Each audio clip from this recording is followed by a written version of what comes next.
Hello, hello, hello, everybody. Did you miss me? I missed you. It's really good to see you again. I have had a day. I have had a very interesting day. Hello, PG. Hi, Rurik. Welcome in. I thought you were streaming. But it's nice to see you. Yeah, today has been... You say hello, hello, and I imagine a cheering crowd. That is the goal, honestly, one day. Hopefully. Yeah. Today has been a day. I am currently bruised, battered, and very, very nervous because all of my notes got a little bit messed up. My sister has been very gracious in helping me out with that.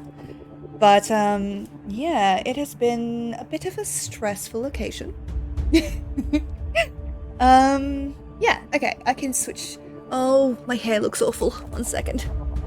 Why is it as soon as I went to switch, I noticed that my hair looks like I've been running outside, and that's really the last thing I've been doing. Okay, there we go. Hello. It's me. Hi. I have no idea what the quality of my stream is like, but everything is green on my end. I've had no big dips, so it should be okay. It's me, indeed. Hello, Rel. Welcome in. It's nice to see you. How you doing? The makeup is so nice. Thank you. I actually worked really, really hard on it. Yeah, so you can't really see it too much, like the detail, but I was trying to go super cutesy, and I was gonna do audio sounds good. Yes, brilliant. Thank you, Sage. Yeah, hello, by the way. I've said hello to you. You're in my Discord call. I've just got you deafened. Everybody deafened, actually. But yeah, I went super cutesy. I was initially gonna do the galaxy kind of effect, and then it looked like I got punched in the face, and considering that I fell down the stairs earlier today, that is not something I wanted to show everybody. So I was doing cleanup after stream, but did a short stream for the new FF rhythm game. Plan to do a longer one soon. Exciting. Very exciting. But yeah, welcome in. I am going to bring them into the call. I have to undeafen. So here is your warning, guys. I'm going to undeafen and unmute you guys. So here we go. Do not be talking about the French. Hello. Can you hear me? Hello. Yeah. Okay. I was like listening in to make sure I didn't embarrass myself when you're like, alright, time to like, cue everyone in. Finally, we've been released. Yes. Sparrow has let us out of the basement. Oh. You act as if I have a basement. If I had a basement, it would be a death trap for me. True. What's this about the French? Are we talking about starting revolutions? Oh, Yeah. I have literally made myself the worst first impressions on your streams. Okay. Reminder, in Australia, basements are not really a thing. Yes, because a lot of spiders like cold, dark, damp places, and we need to limit the amount of places they can hide. I'm not even talking shit. Much in the UK either. There's a lot more. I mean, most houses I've ever been to usually have a loft and a basement. There we go. Okay, I didn't mean to hit that. But this is the new setup. Thank you so much to Peachy and to Sage for all of their hard work. It looks amazing. I am so in love with it. Yeah, and chat, you've got your own little box. How cute is that? Yeah. It's so cool. I didn't mean to hit Chat transition. has been confined to the corner. Yeah, chat, you're in the corner. Think about what you did. That's the basement that we were talking about. Ooh. Chat is showing up in the right place in the box too. Yeah, I did a few tests to try and maneuver it into the right spot. So, in the panic before stream. Oh man. My Are sister. you really a streamer if you don't have the panic before it? Like, I think you mean that you were very calm and collected. exactly. No one would believe that. Nobody who knows me would believe that I was calm and collected at any point in my life. Well, I tried. I appreciate you. I appreciate you. I do. Oh. Okay. Great. My sister knew I was really nervous, so she lent me her necklace. Oh, It's it's really not sweet. necklace. It is Skull and Hattie holding Mjolnir. She's very into Norse mythology, so yeah, she lent it to me. Nice. Oh my god, I just noticed the avatars lighting up as you all talk. Love it. Yes. So Peachy told us about this Yeah. program, Reactive Fujitech. That's the right Reactive thing? by Fujitech. Yes. So yeah, when it just detects our voices, it lights up. It's really cool. Yeah. But yeah. Welcome in. Today is going to be an interesting day. Oh god. I'm fine. Everything's fine. Everything is fine. We're here. We're having a Oh good my time. god. Space. Gonna throw some dice. Space. You amazing human. That's so cool. What? I love What the did thing I in the do? background. The thing in the background. Like that is The bird? basically in center frame. The plague doctor. I have one of those plague doctors as well. Yeah. Oh, yes. It's that. so cute. Yeah. I was very confused. I was like, what are we talking about? What did I do? What did I do? Also, your hair looks lovely, by the way. Space is in thank a you. Discord call Yeah, so- with me. Obviously. Well, I was gonna say, Sparrow has gotten to watch, like, the transformation of my hair go from no hair, buzz down to the scalp, to, like, looking like a frat boy, to this now. This is the best it has looked in 6 months. No, I thought I you have got looked to clean hella something cute the up. whole It is time. very bad. I will be right back. No stress, absolutely no stress. So, a little bit of housekeeping today. I am now an affiliate for Arkenforge, which means I had to I couldn't come into this without having made my own map, so I did. It is not that great, but it is actually their newest update, really helps. So, because I'm so hype about this, I'm going to press this button. Yeah. So if you are interested in buying any map making software, I can personally recommend it. If you're interested in getting $5 off, use my code Sparrow. Sorry, I've wanted to do that this whole time. It's been driving me nuts. I am a child. I'm also talking a little bit fast. But yeah, so today is just going to be a very interesting session, I think. We're starting off with something that makes me quite nervous. It's one of the things that I have found to be the things that make me most nervous as a DM. So hopefully it goes smoothly. But yeah, and since people are away from the computer at the moment, but what if I don't want $5 off? Can I just give you $5 directly? Yes, you can. I have a tipping function. But please do note, Kupo mode does not work in D&D streams. I am not going to try and do fucking Kupo mode now.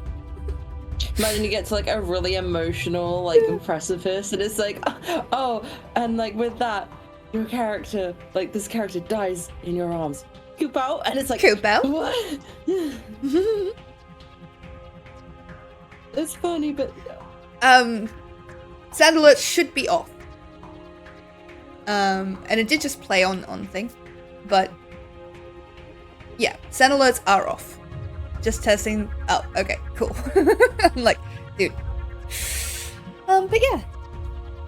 For a bit of storytelling, today I am both very, very lucky and very, very unlucky. Lucky because I am pretty much unharmed, mostly just bruised, more than anything else. But very lucky in the fact that when I fell down the stairs, because I fell down the stairs at work. It's just a thing. when I fell down at the stairs at work, I fell down the bottom section of the stairs because it's a two-piece staircase. I fell down that bit. If I had fallen from the top, I would have fallen onto garden shears and gotten impaled. So, I am thanking my lucky stars that all that happened is me just getting a little bit hurt.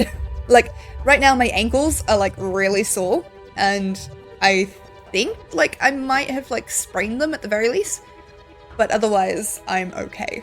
And that really could have been so much worse. I didn't see the picture properly when I first saw it because I thought it was like at an upwards angle. Those shears are so fucking big. What the actual fuck? I know! They're like the proper hedge trimmer shears. And it's just like, why would you put them there? Why would you do that? In defense of my boss, right? Because he's a really good guy. He probably just forgot that other people use the warehouse.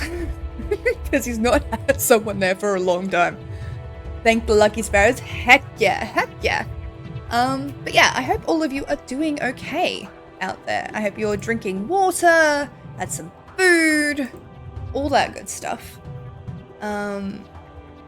Yes. Testing if I should play Baby Shark or Uwu. God damn it, Rory. Hello? Hi, Space. Hello? God damn I it. say I returned at the perfect time. Yeah. Yeah, you did. Yeah. 80% of the time it works every time. We're just waiting on Sage to come back, and then we will be able to begin. Okay. So. Oh no, I've been here this whole time. I'm just Oh. muted. Oh my god, okay, Sam right. Okay. So, let me change the music to something else. Oh, crap. I don't know what the good music is, so I might just stick with this one until we get into the game. Because I can't test it because everybody will hear it. Okay, you know what? I know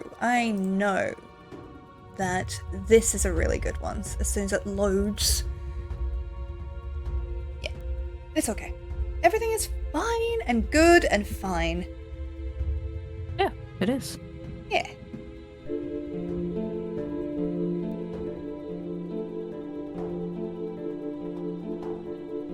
Is it gonna stop the other one? Yes, there we go. No, it didn't. Very quietly. It I didn't. can very quiet hear the other one, but only just very quietly. Yeah, okay. Oh. Had to hit that button. Sorry. Okay. If you are ready to begin, we shall. Is everybody ready? Yeah. Exciting. Alright. Let me move my notes in front of me instead of off to the side, like, Nyoop! Sorry, camera. I'm so sorry. God damn it. I'm a mess in It's human form. Okay. So, hello again, dear adventurers.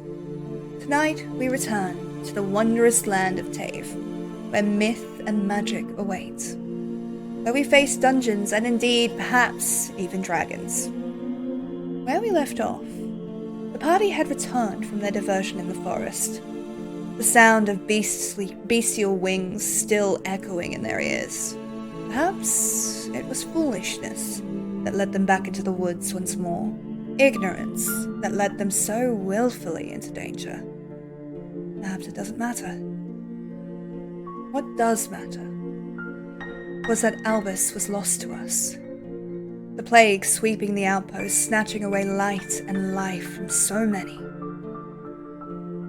What mattered was that their friendly ranger who helped them out of that strange beginning circumstance was still lost to you. So you took up arms once more and set out to find him. You made your way into the forest. That was a little bit loud.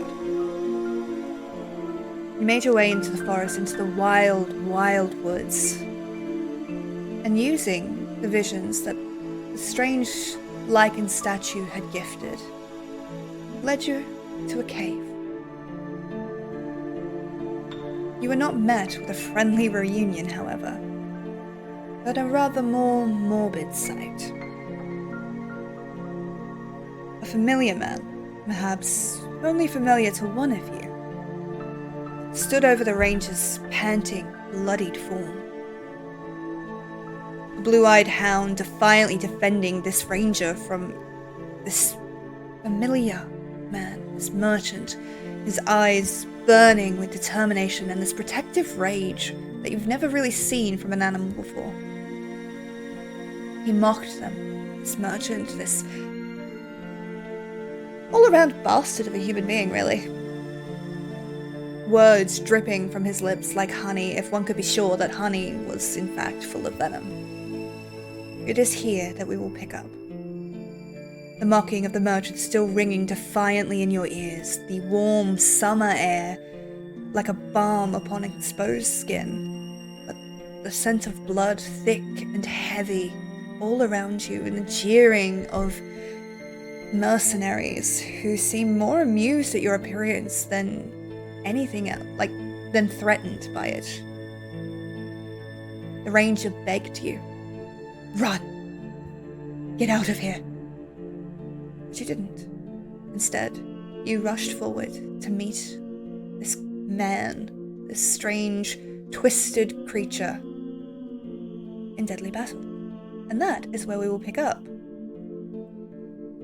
Let me just change over the music. That is the wrong button. That's fine. So, allow me to switch us to the map screen.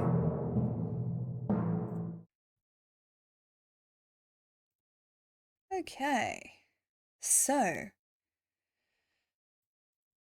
yeah.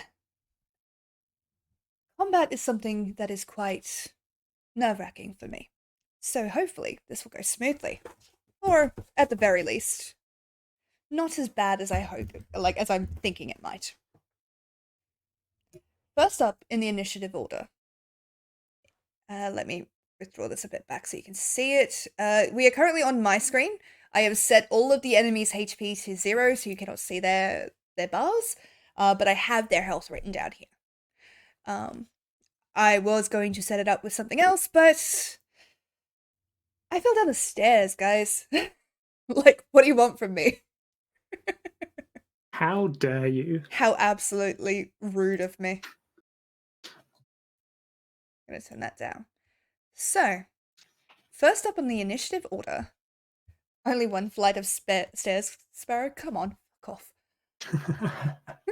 First up on the initiative order. Wick. Oh god, okay.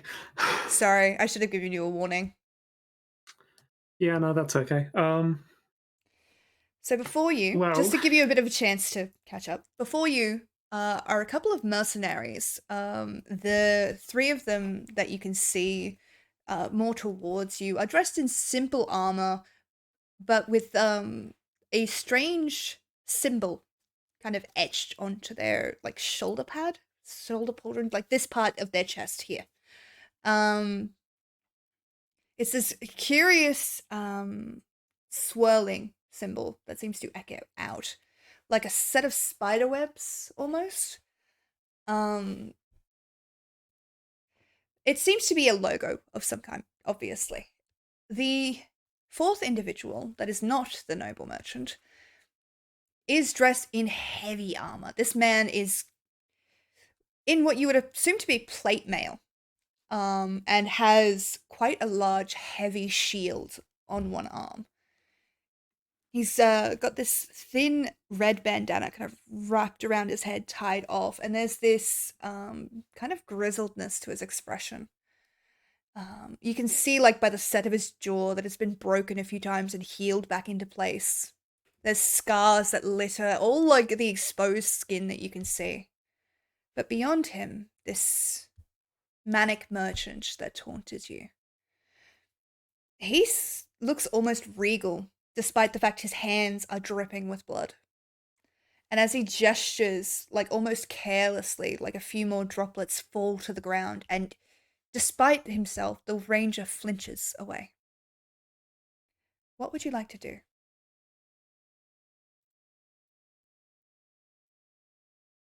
There is a good spell I could cast here, but I'm not sure whether I'm going to save it. It's the only healing spell I have.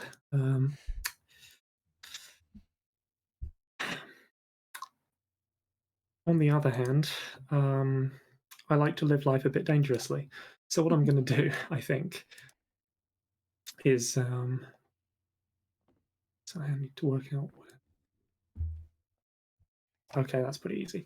I'm going to move forward 10 feet. Mhm. And then I'm going to cast Wither and Bloom. Okay. Where are you casting it? So I'm going to cast it here, if you can see where I drew that on that circle. Yep.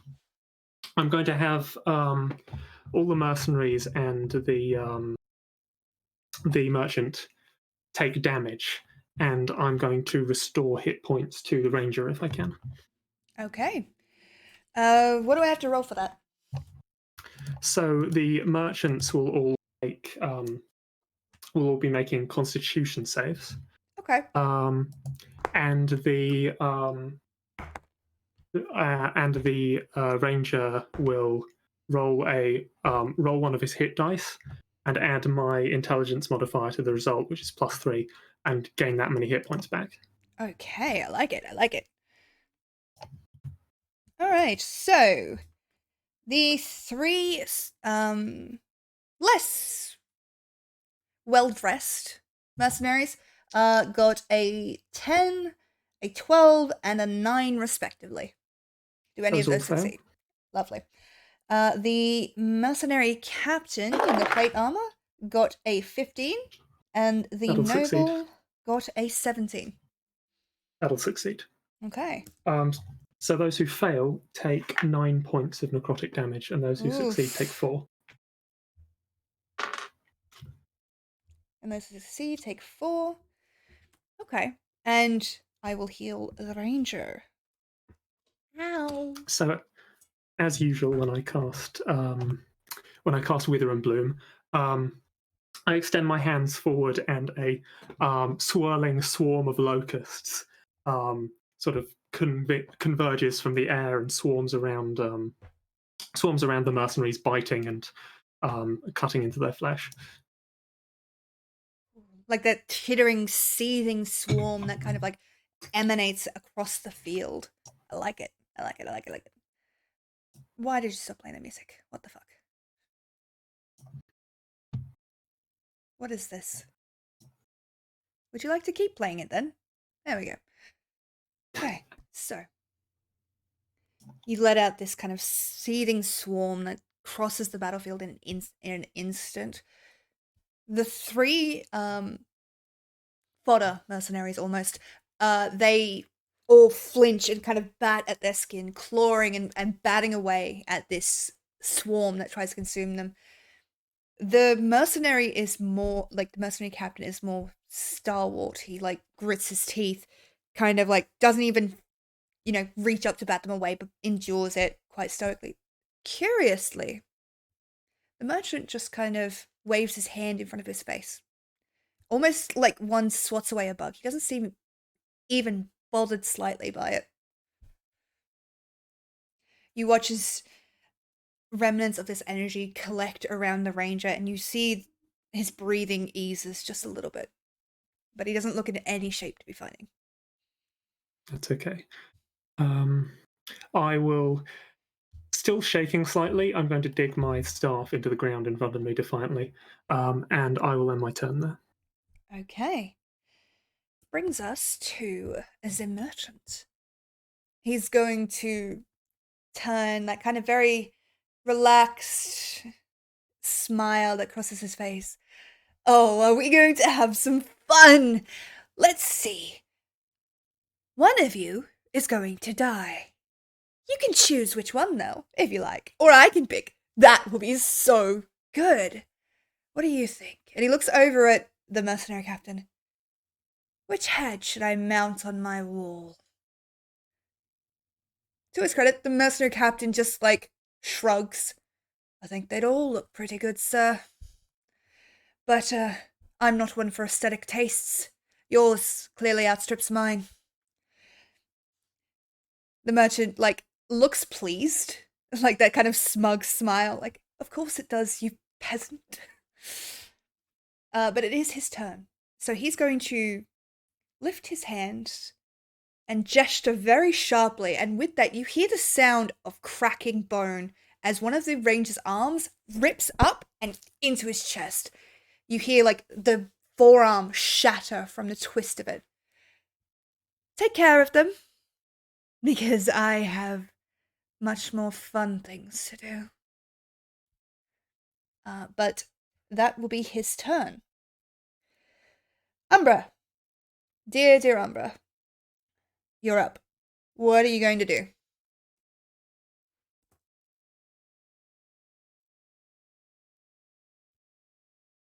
Umbra? Umbra? You're muted, by the You're way, muted. Peachy. Bruh, I've been like giving my little anecdotes this whole time.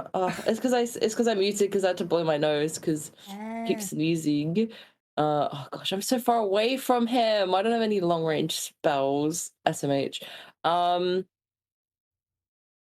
wanna kill this guy right here. I wanna focus on him, but I'm gonna kill everyone else. Just Okay, become a warlock. Problem solved.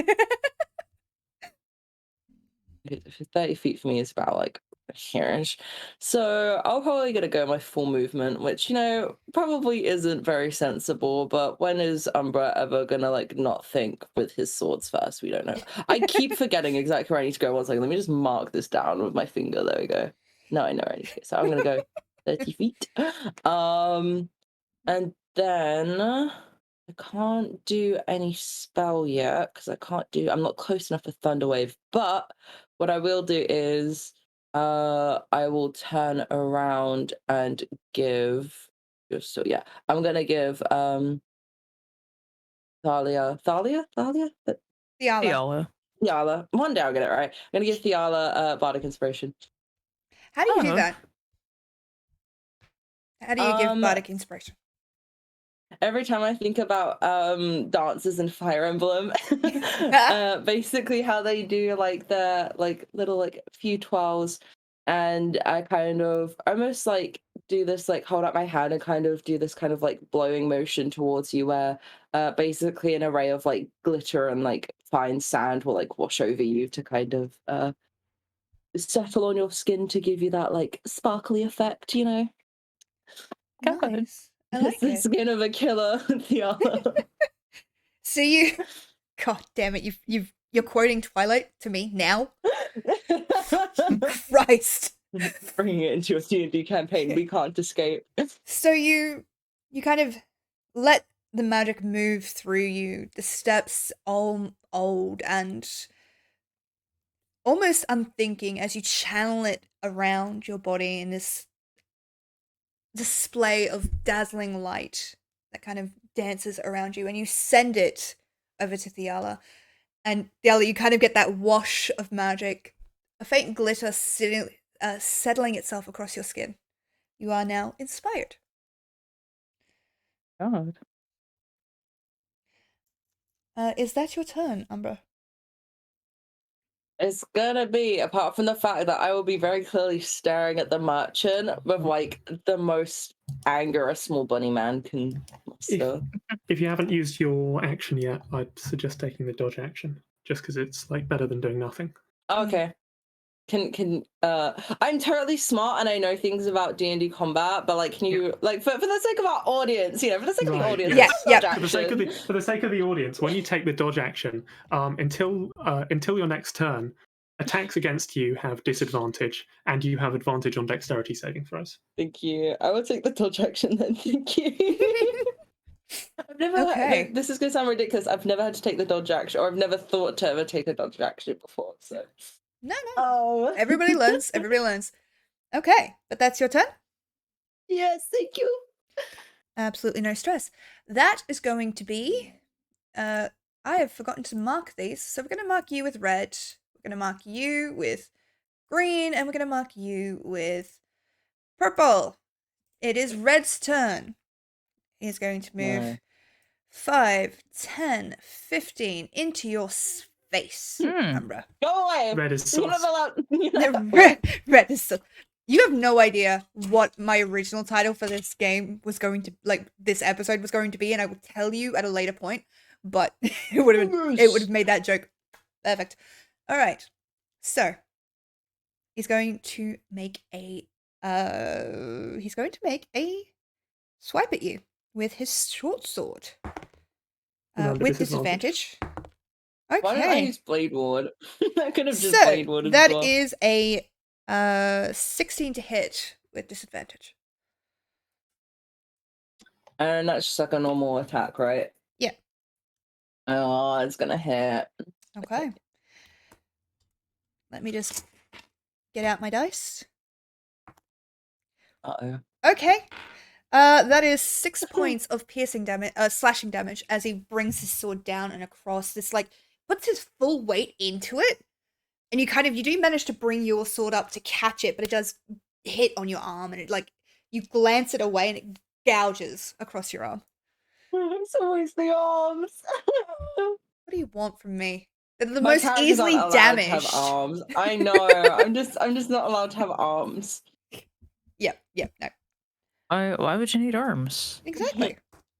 You'd be surprised how many characters have either lost an arm or near lost an arm in my in my characters. Okay, that is going to be his turn.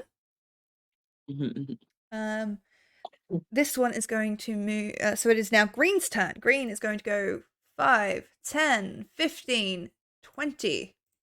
It's going to make an attack at you with I'm gonna disadvantage. move my full movement, I said. Okay. You So did this. with disadvantage, it is a 12. What is your AC? That will not hit. Lucky. God. Lucky. It gets Okay. down in the first round of action. As he kind of goes to swing, you do manage to just flick, as like that first sword glances off, you see this one coming and you flick your sword up and it catches this other one and shove it away. With that, though, he turns. Sorry, this fucking watch is pissing me off. All I can see is this thing moving and lighting up in the corner of my eye every time. Because it responds to movement. And because I can't talk without moving my hands, it's very distracting. As he does, though, you see him take his sword and sort of smack it into his chest, and this ringing beat rings out. Just... And you watch as a strange mote of energy is given over to the mercenary captain, who I will mark with yellow for now. No, There you not go. that button. Yellow. Yes, that button. Yes, that button. We'll go. Okay, that is his turn.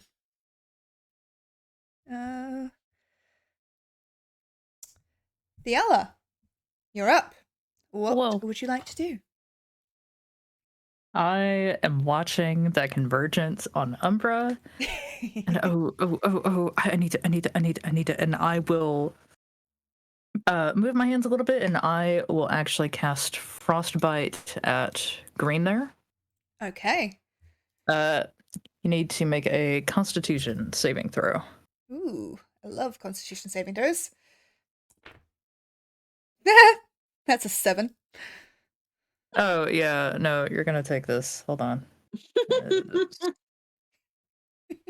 Is a 6 6 of frost damage, frost damage. and nice. also, well, cold frost. Yeah. It will also have disadvantage on the next weapon attack roll it makes before the end of its next turn.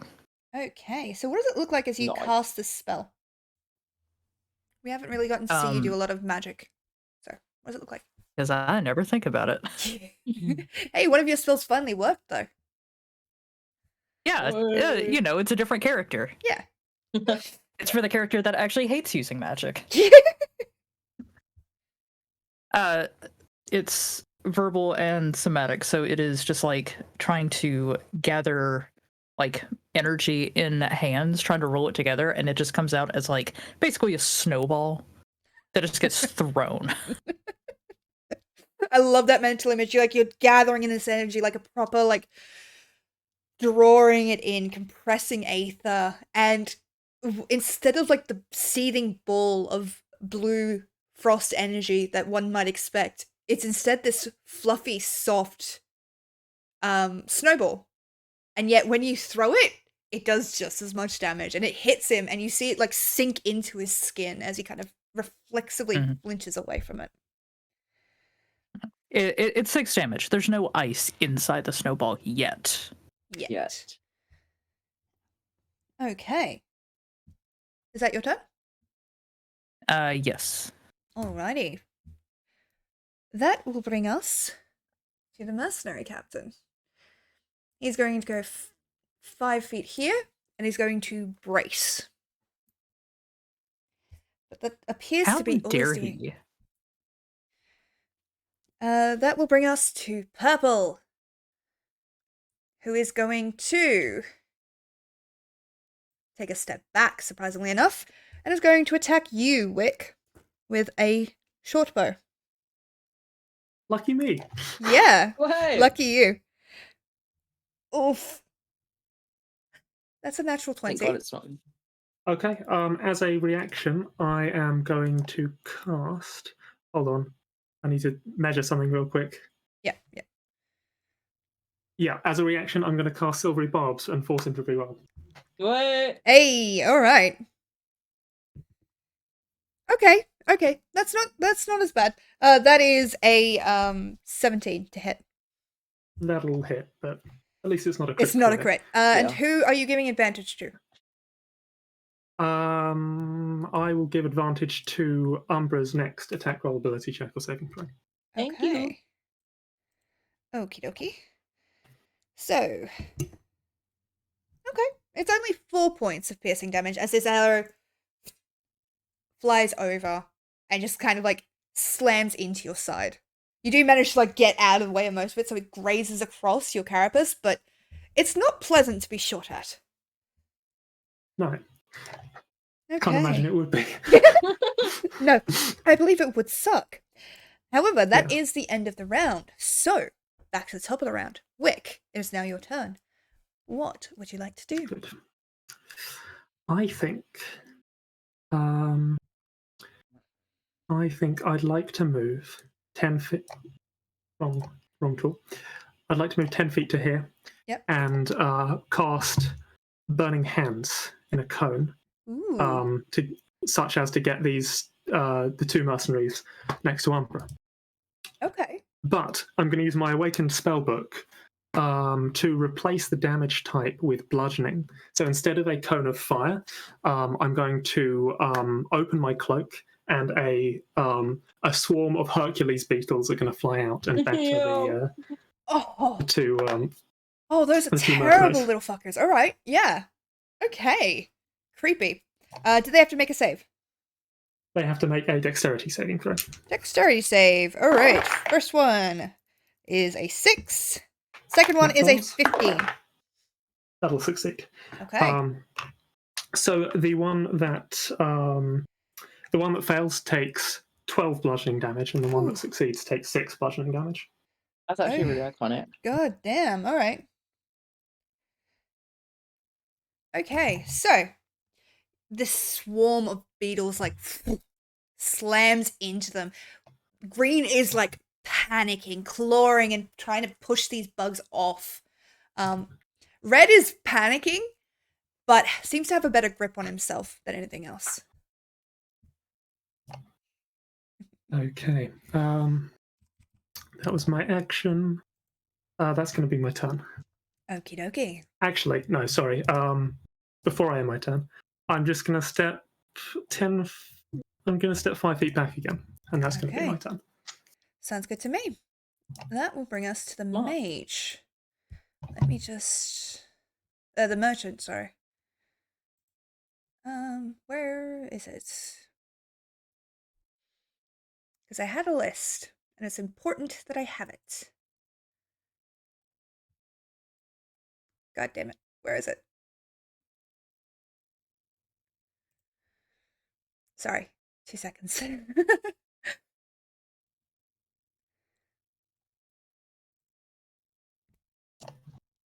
would you like to actually work for me, please? Ready, please? We're having more tentacle difficulties. Yes, we are. Difficulties. My thing isn't loading. It's okay. Okay. Okay. So, the merchant turns, tilts his head back and forth. Well, I thought you'd be a little bit more fun than this. But instead, all you are is boring. So, let's be a little bit boring too, shall we? He's going to lift up his hands, and as he does, this little mote of energy forms between them, this glowing ball of light, as he casts Magic Missile. Okay, let me just double check the reading on that, because, yeah. So, it is going to hit each of you. No. So that is 1d4 each, plus 1. 4. No. 4? And 4. Okay, what the fuck? You never roll that good for me. Alright. So, each of you takes 5 points of damage. I'm pretty sure it's force damage. Let me just double check that. It is, yeah. Yeah, it is. Thank How you. dare he? Oh my Ouch. god, Yeah. I'm in single digits, gamers. Like, they shoot out like tiny little beams of light that just arc across the field and slam into you without you really getting a chance to dodge or anything like that.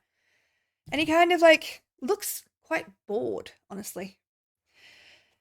You know, if I wanted to play with toys, I could do that. Show me something interesting. Show me something fun. And he looks down at the ranger. You know, I came all this way, and you're still the most boring thing in this forest. But they're a close second. And that is going to be his turn, I believe. Yes, that's going to be his turn. Umbra, you're up. Yes. What are you gonna do? Okay. Well, You sound so excited. you have no idea how excited I am to eventually get like far enough up there so I can beat this man to a pulp. Because he's got it coming. He doesn't know it yet, but he's got it coming. I will essentially I'm going to use my first attack to attack the red guy with one of my scimitars. Do it. Maybe you have advantage on this. Yo, I got advantage. I'm just rolling. That is a 19 to hit. Oh, 19 will hit. Give me some damage.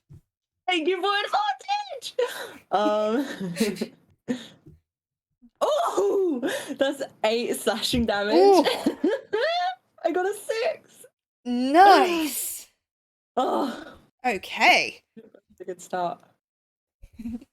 So you bring your scimitar up in this swirling, kind of like very practiced movement that moves along with your natural rhythm.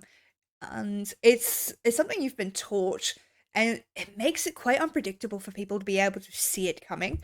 So you just like, you bring it up in this very flowy motion, and like a snake, just lash out with it and manage to carve a nice furrow into the side of his face.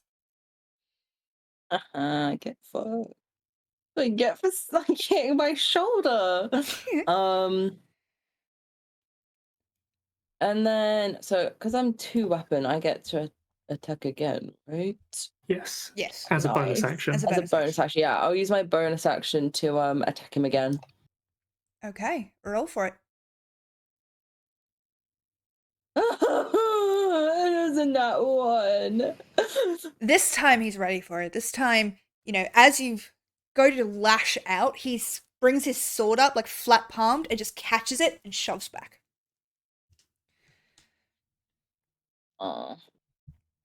Is that your turn? Wait, I need to check this, whether something's a bonus action or not. Yeah, that's a bonus action. Fuck. Okay, I should have been thinking about the fact that I should have used my rabbit hop to get away, but I didn't think far enough in advance. You know what? My intelligence isn't that high. There's no modifier. It's fine. I'll end my turn there. Silently praying that I don't get felled down. So that brings us to Red, who is going to attack you. No, not allowed. On the upside, that's a 3. So that won't hit. you managed to sidestep it quite easily. But we will move to his compatriot's turn, who is also going to try and attack you.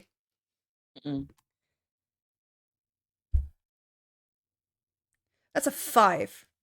You lucky son of a bitch. Can I imagine that they both try and get me at the same time, and I've got like my scimitars, and then I just like, as I like maybe like push them away slightly, I just give them the bird each, and I'm just like, yes, of course you can. Hell yeah. Thank you. All right, that brings us to Thiala. What are you doing, my friend? I am looking very, very, very nervous, and eyeing that merchant. I am actually going to just sigh and do the very classic Eldritch Blast. At the merchant? Let's go! I have Say to. the line, Warlock. What was that, Sparrow? At who? At the merchant? Yes. Okay. Roll for it. Yeah, Eldritch Blast is 120 feet, so... Oh, okay. Yeah. Just made it spells with range like that. Just become a warlock. Problem solved. Instead, you decided to learn Blade Ward. I know. I haven't gonna- even used it once yet. I don't know why I've done this. That'll be a 13 to hit. 13 will not hit, I'm afraid. No! So as you gather this energy, what does it look like between your fingertips as it, like, gathers around you? It is white with just like a tinge of green that starts coalescing and spiraling around one hand. And then as I shoot it out, it will go out just as like an actual beam. Nice. It kind of looses itself across the field. And curiously, the mercenary captain brings his shield up and braces in front of it, and it hits that shield instead of hitting the merchant at all. And then once I see that fails, I will actually move 10 feet to the left, so I'm a little more shielded by Umbra. Oh! I can't believe you've done this. Poor Umbra. Umbra is not a tanky character. Umbra's gonna get killed in this first episode. Okay. But is that your turn? Yes, that would be my turn. Okay. Brings us to Purple. Purple is going to try and take a shot at you, Thiala. Didn't fucking want being a meat Oof. shield. Oof. Can I be disadvantaged because there are like 3 people in the way? No, that was a natural 20. No heart emoji. You're not... It was nice knowing you all. Or was I have it? another character ready. As a reaction, hold on, I need to check the range. As a reaction, I'm going to cast Silvery Barbs and force him to reroll. You lucky motherfucker. Okay. Not a natural 20. It is, however, an 18. He's so crit. Yeah, I mean, an 18's gonna hit. I don't have your No, so ACs it's up like- in front of me. Okay. Literally almost anything can hit. Okay, so that is 7 points of piercing damage. As it... You're going to gain advantage on your next attack roll ability check or saving throw, Thiala. Oh, thank you. Okay, so that arrow arcs across, and like with a flash of energy from Wick, it almost seems to shimmer before he draws and pulls that bow. But it does still strike true, and it hits you, and it fucking hurts. But you are still standing, and you are still able to continue to fight. That is going to bring us to the top of the round. So, Wick, things are not going well. What are you going No, to do? you could say that. I How did are say that. how are the mercenaries looking? Green looks mortal, red looks bloodied. Okay. I'm going to cast Mind Sliver on green. On green, okay. Remind me what that does. It's an intelligence saving throw. Thank you. Ooh, he not intelligent at all. He's a fucking idiot. It is a 3. Me when I look at Umbra. That will be 3 psychic damage. Sorry, did you say 3? Yeah. How do you kill this man? Yes, I knew it. Not eagerly. But it's just like a wave of psychic energy. So it probably doesn't even like outwardly look like anything. I imagine he just like collapses to the ground. Okay. I think this is the world of imagination, and it can look like whatever you want it to look like. Yes, but Wick is not really in the habit of being especially cruel or brutal. Usually, little baby. but it will probably just look like he'll just freeze up suddenly and drop dead to the ground. Death Note You moment. watch as the man suddenly like seizes, all his muscles go taut. You see like eyes suddenly become bloodshot before collapsing to the ground. Well done. But I think Quick. It's I'm sweet. going. I think I'm actually going to move up here, Okay. just so that people are sort of in range of me, and I'm going to have my turn. Okay. That brings us to the merchant. No. He looks down at the ranger.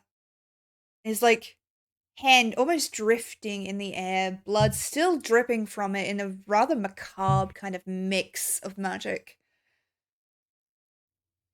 Such an annoying pest. You know what? I've had my fun. And he's going to step forward and put his boot against the ranger's like chest and press down. You see the wolf almost go to attack before the ranger grabs him. Good. You can learn obedience. I'll be back for it, you know. I'm going to take everything from you. And I'm going to watch you suffer as I do. But fortunately for you and your renegade friends, I have things I need to attend to. And he's going to bring his hands up, and you see this arcane rune form between his hands, like this sharp. If you guys ever seen like the Bloodborne runes, those very sharp angular lines, it's like he draws that in midair between it and closes his eyes. But that appears to be all that he is doing this turn. Umbra, you're up. Oh my god. Oh! My pain. Okay, wait.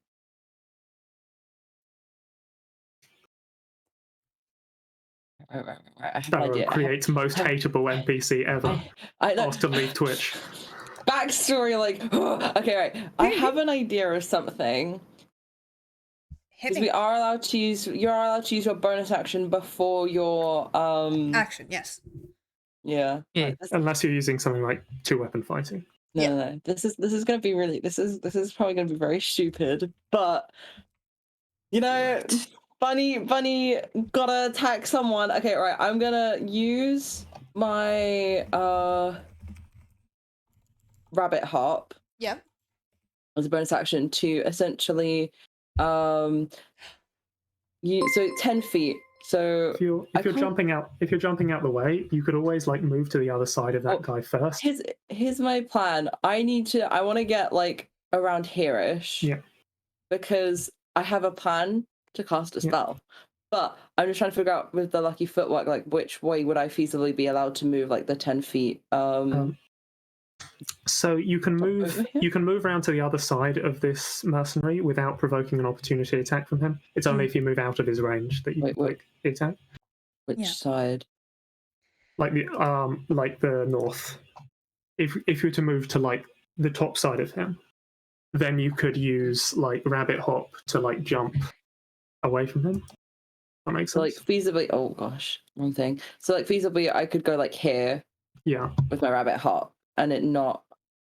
Well, you could walk there without provoking the Oh, yeah. opportunity attack, and then you could Oh, so rabbit yeah, hop you're from here. there. Yeah. So that's 5, 10 feet, and then I'll move. For everybody in chat, Sage is a very experienced DM and has my complete permission to do this kind of stuff. It's not that not being insulting. It's I'm not mad. I- Before anyone can I like jumps to feasibly- my defense, it's fine. Can I feasibly use my rabbit hop to jump this way, or would I need or would I end up over here if I used my rabbit hop? How far do you jump with the rabbit hop? It's 10 feet. I think you could jump anywhere in that 10 feet. So you could like as long as it's 10 feet away from where you are, you can jump wherever you like. Let me just use my count. Let me just. Oh. I keep forgetting that the squares aren't exactly like. Yeah, I'm sorry. No, you're fine. You're fine. Remember, you're measuring from the center of your token, so it will look longer if you measure from the center, I think. Oh yeah, I could But- feasibly just. Each square is 5 feet, or should be 5 feet. Yeah. So you should be able to hop 2 squares. So feasibly, I could go to. So feasibly, if it's like 2 squares, that's so I could go to this one and then to this one. Basically, or I could just literally just go up this way. I could just go face on. I'm fine to just go face on. So I'm gonna use my rabbit hop to go 10 feet up to here. I know this is a really stupid idea, but hey I'm gonna use Thunder Wave. Yo. Okay. All right. What do I have to do for that? I want it. So Thunder Wave, wave of thunderous force sweeps out from you. Each creature within a 15-foot cube originating from you must make a Constitution saving throw. Am I close? Should be close enough to capture the merchant, right? Yeah, you're also going to capture the ranger and the wolf. Yeah. I would suggest going left by 5 feet, and then you could place the thunder wave such that it got all of the bad guys, but not the ranger and the wolf. Yeah, okay. Thank you. I'll do that then. I don't want to capture I'm trying to make friends with the wolves here. Yeah. But yeah. Okay, what do I have to roll? So it is a Constitution saving throw. Yeah. Okay, so are you trying to get purple as well? I mean, my main goal is to just get the merchant. If it captures the other 2, then it captures the other 2, but I won't be considerably mad if it didn't. It's a 15-foot cube, right? So it could get all 3. It could get all 3. It could get all 3, yeah. Okay, we'll go all 3. You know, Okay. why not? We'll be So 7 hit points. Might as well go all out. Be an overachiever. Do it. So the merchant and the captain both make their saves. The purple guy does not. So Okay, so let me just roll the dice. Oh, okay, so they'll take half as much damage. okay. I got 13 Oof. with thunder wave damage. So the purple guy will take 13 damage and be pushed back 10 feet. Yep. The other 2 will take half as much damage and they won't be pushed, but You watch like that twinge of like annoyance as the spell that he's casting shatters between his hands. that's all I wanted to do. You ain't getting away from me, you bastard. The mercenary captain, however, just seems to shrug it off. Is that your turn? Use my bonus turn. If I try and move, that will invoke an opportunity attack, won't it? Yes. I backed myself into a corner, but it's fine. It's absolutely fine. We have nothing to worry about. I'm sure it's fine. You know? Fine. It's fine. It's fine. It's fine. Totally fine. I will use probably what may be the last of my current breath to like spit down at the floor, predominantly towards the merchant, and just be like, "Think you're going somewhere, are you?" And I'll end my turn there. Okay. The merchant, instead of looking annoyed, grins. And it like a wide, almost manic grin. And his eyes kind of go wide. But that will bring us. Green is dead, so it. Hello? Green was not the imposter. Green was No. not the imposter. What the fuck was that? Y'all, I'm probably gonna go down. Yeah. It's fine. Oh, The funniest thing is I have a cure wounds, but I was like, you know what? No. oh my god. We chose violence. This We is why chose you learn violence. Healing. This is why you learn healing word, because then you can choose violence and healing. True, but I also like I do want him to teleport away. That's true. Okay. So, green is dead. Leaving us with red. Red is going to move. Who's he gonna go for? Gonna go for you, Wick. That's fair. He steps over his colleague's dead body, goes 5, 10, 15, 20, up into your face. Thank God it's not going for me at the moment. I'm sorry. I shouldn't run. Is going to make an attack. Okay. Okay, that is a 17 to hit. Yeah, that'll hit. Okay. Blue Spirit's gonna TPK right now. Fucking Christ, guys. I just don't think. Okay, that is 5 points of slashing damage as he Ouch. slashes out at you, catching like the edge of your carapace.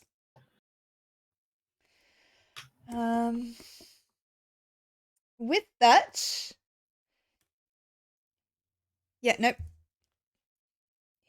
That will just be his turn. You know, there's like that. I know Joke and I were talking about TPKing the parties tonight, but it was a joke, Sparrow. I don't control the dice. Thank you for the hydrate.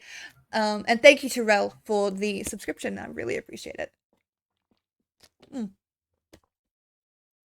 Okay. Here's the thing.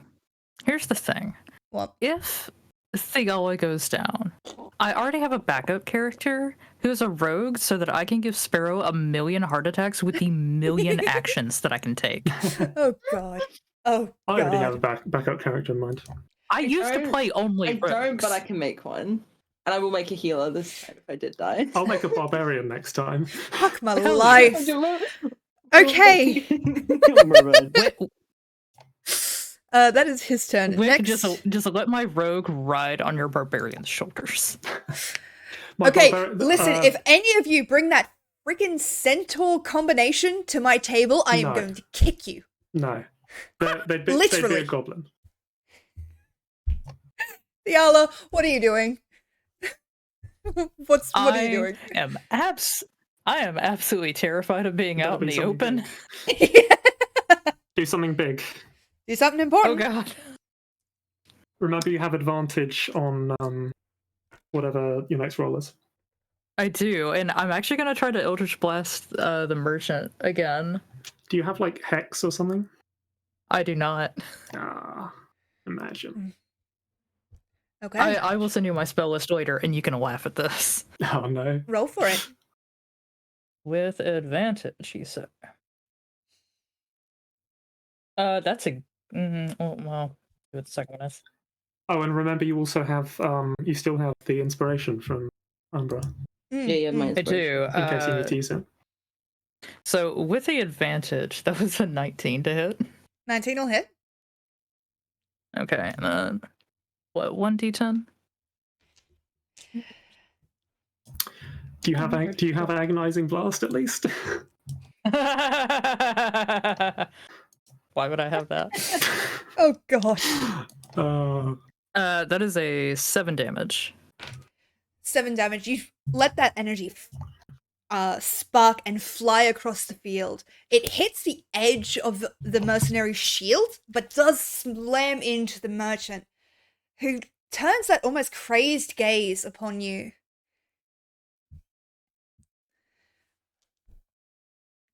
What? Like, is that your turn? Or is That there... music timing line. I'm trying to decide if I want to move or not. I think I will. That's what. Yes, they would have. Oh. It lasts until it's used or a minute has passed.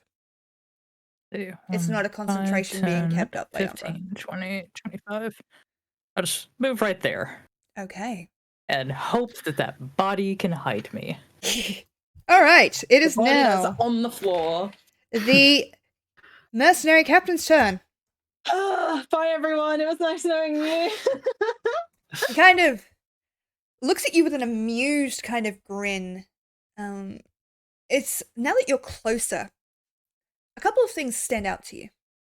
One, he's got a very peculiar golden thread tied around his throat, and it kind of comes down underneath his armor. Two, no matter where you are on this battlefield, this man is putting himself in between you and the merchant. And three, there's a hint, just like a hint of regret in his gaze as he looks at you. Oh,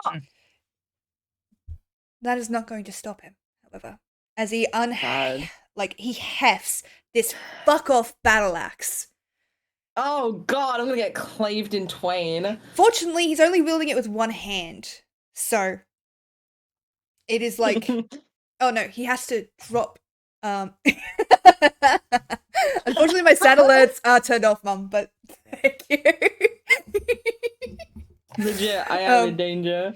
So what he's going to do is he's actually going to slam this tower shield down, unhook his hand, grab this battle axe with two hands, and is going to attack you. I don't have any silvery bombs left by any chance, do you, Rick? That is a 17. I to do, hit. but I only have the That's a one what to spell hit? slot. So what to hit? 17. Oh, that's gonna hit. It's fine. It's fine. It's fine. I'm fine. It's fine. Okay. It's fine. All right. We're all so squishy.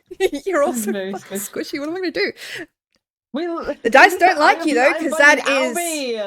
Albie was our tank. That is 7 points of slashing damage.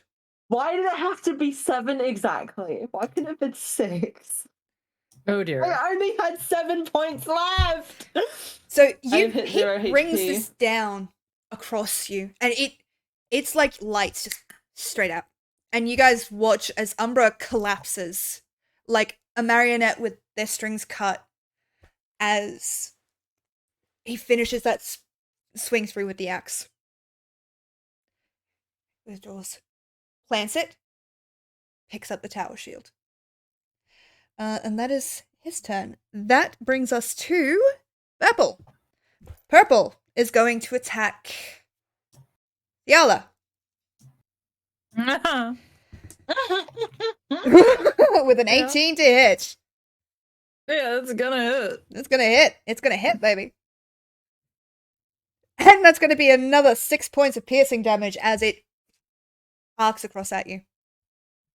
I'm still up, baby. Fuck yeah. The arrow kind of does land in your side. You manage to pull it out and drop it, but it fucking hurts. But that will bring us to the top of the round. Wick, I'm gonna mark myself as sleepy. what are you going to do? There's precious little I can do, unfortunately, in this situation. How are each of the bad guys looking health-wise? Mercenary Captain and Merchant look fine. Absolutely fine. Yeah. The purple guy is looking a little bit bloody, but not particularly damaged. Red is looking very bloodied.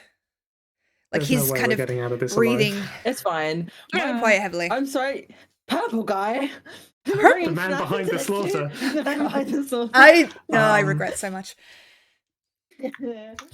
Okay, I'm just going to mind sliver the red guy. Okay. I have to roll an intelligence throw for that, right? Yeah. Okay, that's a 6. That fails. He's going to take 3 points of psychic damage. Okay. You watch as he sort of seizes up and like the left side of his face seems to freeze before relaxing. He's hurt. You can tell that instant clench of like all the muscles did not do very good for all of the wounds that this man has accumulated. And you see like blood begin to pulse faster, staining his armor. That is unfortunately all I can do this turn.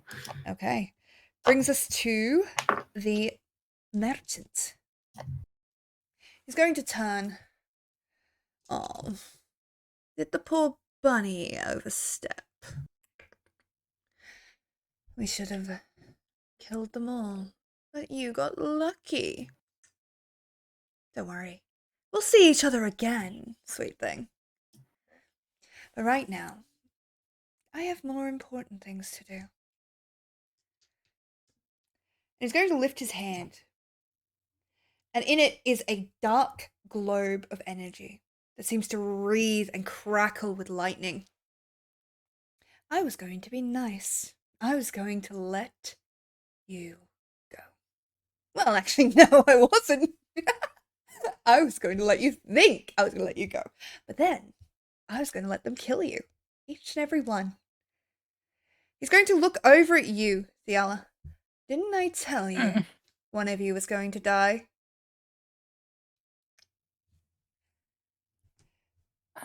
As he lifts his hand, however, everybody make me a perception check. Oh god. Including me, who's dead on the ground. No. I You- say dead. I say dead lightly. You're unconscious. Can I still just roll a d20s just so I can Yes. see what I would have gotten? You say perception, right? Yes. As a 14. A fucking course. You got a nat, didn't you? I got a 19, but that made a 21. So Okay. So just DM me, you know. Space. DM me everything. what did you get? 14. 14. Wick? 12. Okay. There is the faintest, like just on the edges of your vision, the world seems to shiver and go dark. Just like the graying out of a picture. Umbra. As this happens, you are floating in the darkness. The world around you a pitch black void. Your body aches, but with that kind of cold aching. And a voice you do not recognize echoes. Leave them. I have need of you. At this, the merchant freezes. And you see irritation, those of you who are awake, irritation cross his face. Now? Really? Now. I have them in my hands. I can kill them. Now. Fine. Fine. You lot are lucky. Make sure, and he turns to the purple guy and the red guy, like with this kind of very condescending look, bring me their heads or don't come home at all. And with that, he's going to, he's going to crush that orb in his hand, and this pitch black smoke begins to pour from it and envelop him and the mercenary captain. And in an instant, they're gone. They vanish from the Holy field. shit.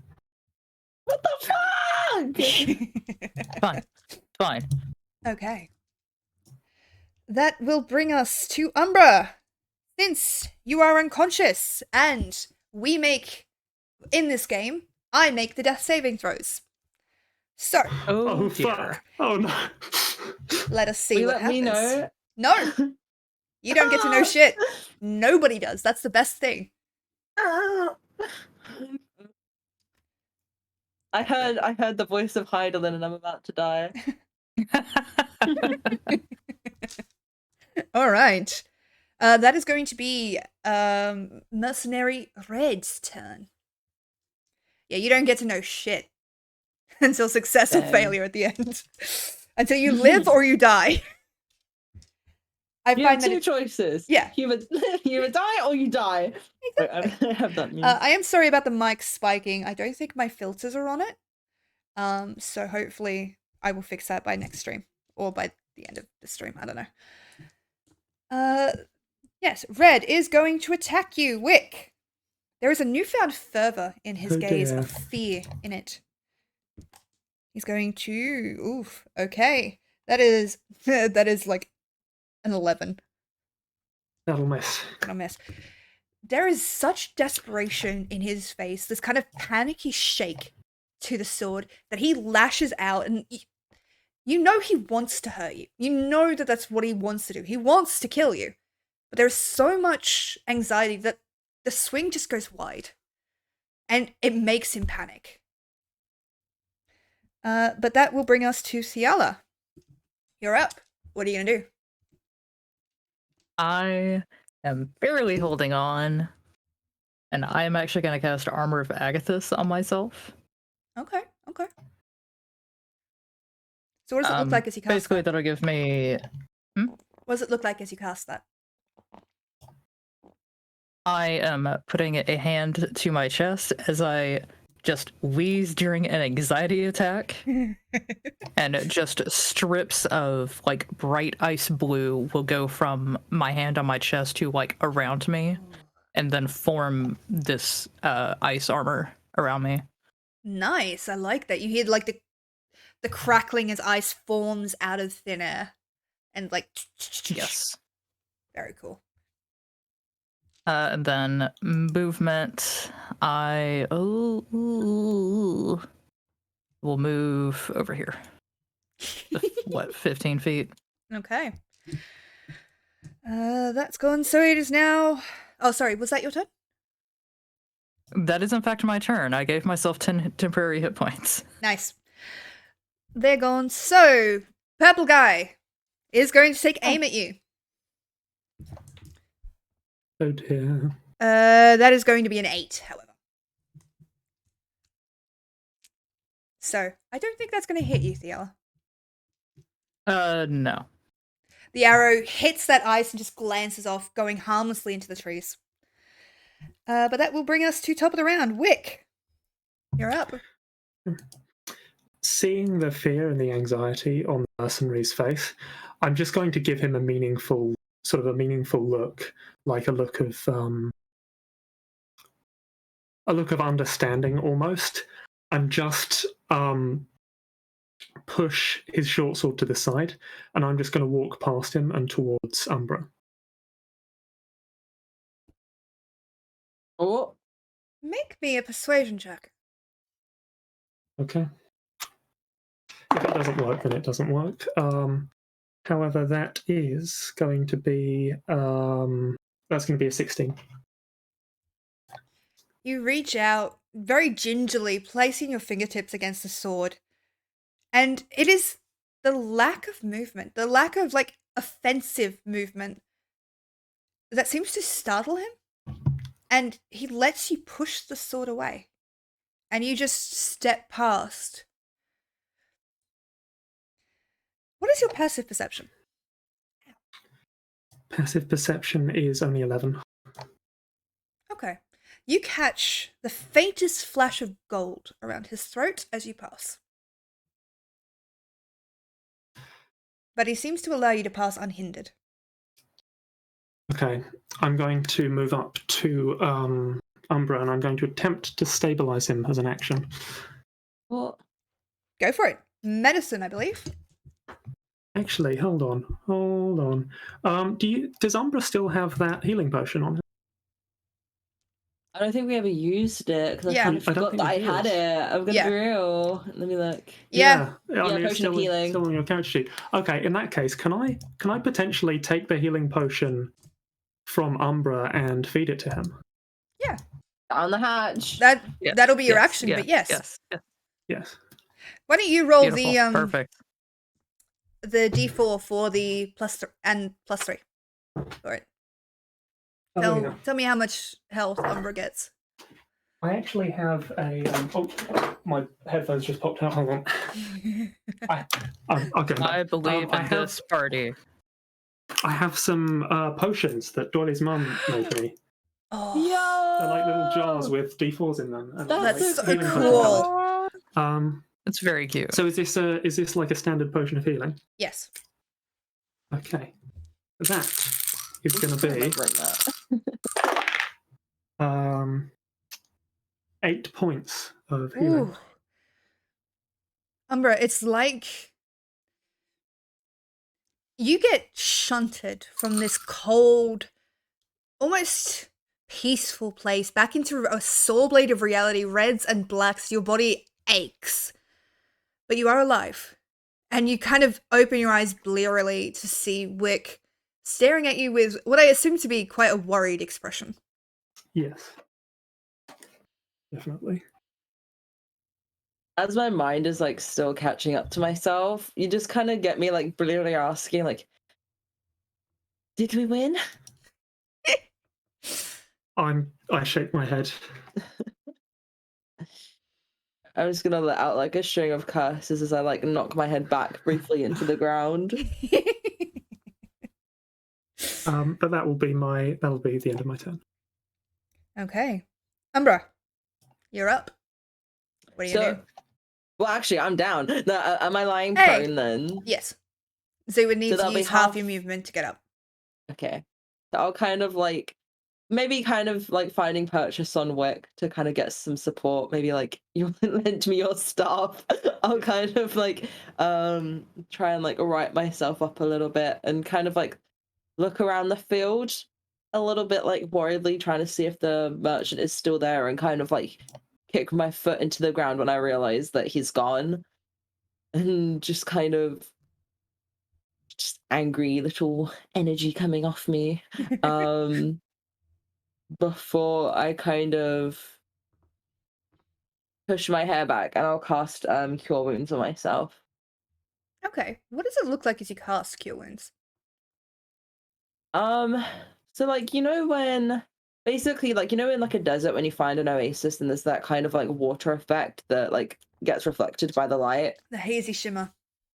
Yeah, it's basically like a hazy, watery-esque shimmer, still coupled with like a little bit of that hint of like desert dust that washes over me as I'm kind of like not really paying attention to myself, but kind of like still looking around the battlefield, trying to like work things out. Okay. Yeah, tell me how much you heal, but Oh, you watch I got this 9 hit settle. points. Nice. It settles into your skin, and you feel yourself be able to breathe freely for the first time in what feels like since before this fight started. You've not been having a good go of it. I'm gonna quickly turn to Wick and just say, thank you. I might have thought I was a bit of a goner back there, but good to know you guys still have my back even when I seem to act a little bit rashly. And I'll kind of like attempt to smile to kind of be like, yeah, I know I fucked up, but it's gonna completely kind of like turn into kind of like a straight line on my mouth instead, kind of like a more of a grimace than a smile. Wick smiles. Oh. Oh, I want to give them a hug. Maybe later when we're not like in peril. I'm gonna like look to the two like that, are they technically the mercenaries? Are they mercenaries? Yeah, The two mercenaries. guys, the evil guys. And I'm gonna look back at Wick, like, are they still attacking us, or are we? I'm going to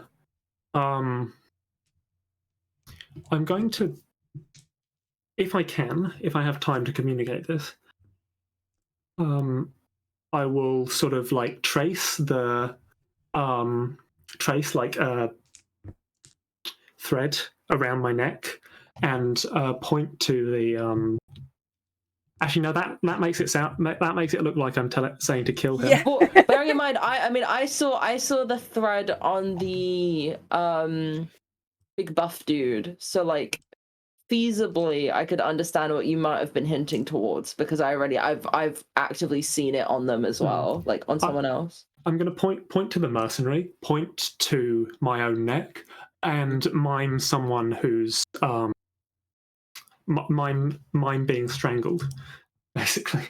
Mm-hmm. I wonder if there's any way to sever that link, although considering we already accidentally killed one person, I guess I'm doubtful you want to kill any more. Well, I guess if they continue to attack us, then we can feasibly try some things out, but for now, I think it's best we now focus our efforts on protecting our friends over there. And I'm going to motion towards the wolf and the ranger. And I have about 15 feet of movement left. So, I didn't mean to move myself. I always forget to do that. Have an idea. Yeah. It's a stupid idea. Oh, I mean, it can't be any more stupid than I did. Should I do my movement, or was it before I do movement? I don't know. I haven't had my turn yet, so. Oh, it's on your turn. Okay. I'm gonna give like Wick a pat on the shoulder again as another like thanks, and I kind of like it's never be without you. And I'm gonna move the 15 feet over towards them. Okay. To kind of be ready in case anything happens to them, and I will end my turn. Okay. It's going to bring us to the red bandit. He turns kind of panting, like shaken, and he looks over at the other mercenary. And they share this look. And Umbra, you recognize this look. It is a look of fear. It is a look of desperation. It is a look of a wolf caught in a trap, ready to gnaw its own paws off to escape. And they seem to be steeling themselves for something. You're not entirely sure what. And then Red is going to nod just once. And is going to turn to you, Theala. Is going to move 5, 10 to here. And he's going to attack you. Come on. However, he's going to do so with disadvantage. Oh, Sure. you'll take it. That is an 11.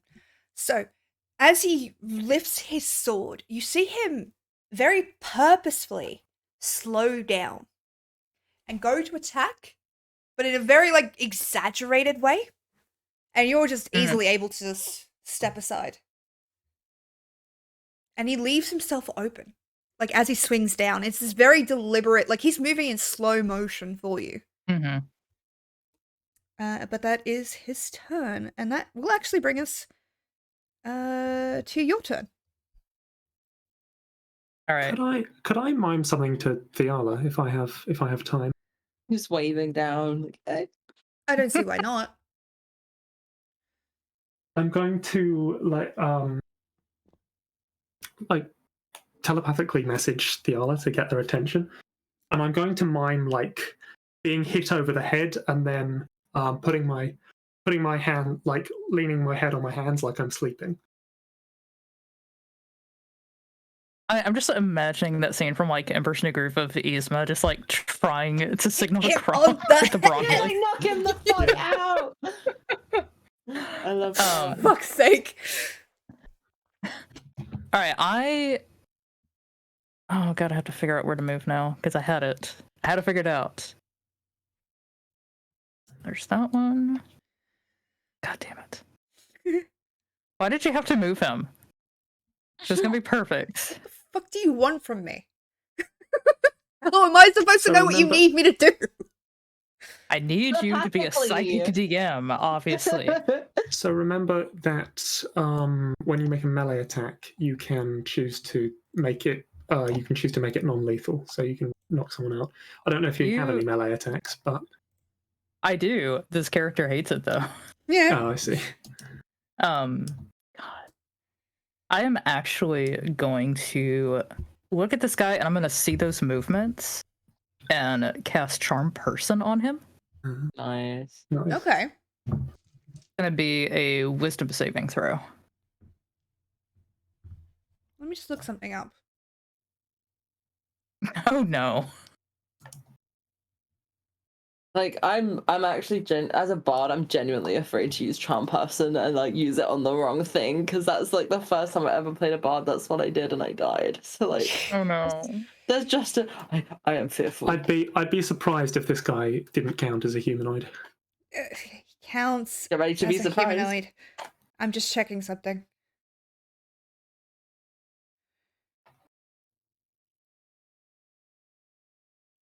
Sorry, I just need to look up the rules on something. No, you're good. You're good. That's fine. That gives me time to breathe and appreciate my life again. I get the feeling that these guys are under some sort of magical compulsion effect. Yeah, like they're little probably. marionettes. Yeah. Yeah. They've got Okay. some strings and they're holding them down. So you can definitely try. It's not going to Okay. be as effective as you want it to be, however. Like, I don't know That's what you're fine. planning, but yeah. I'm willing to let you do it and I will roll for it, but I'm just letting you know right now it's not going to be as effective as you're hoping it will be, according to the rules. That's fine. Okay. So, wisdom? Yes. You're trying to beat an 11. He gets a 10. Yeah. You. Yeah.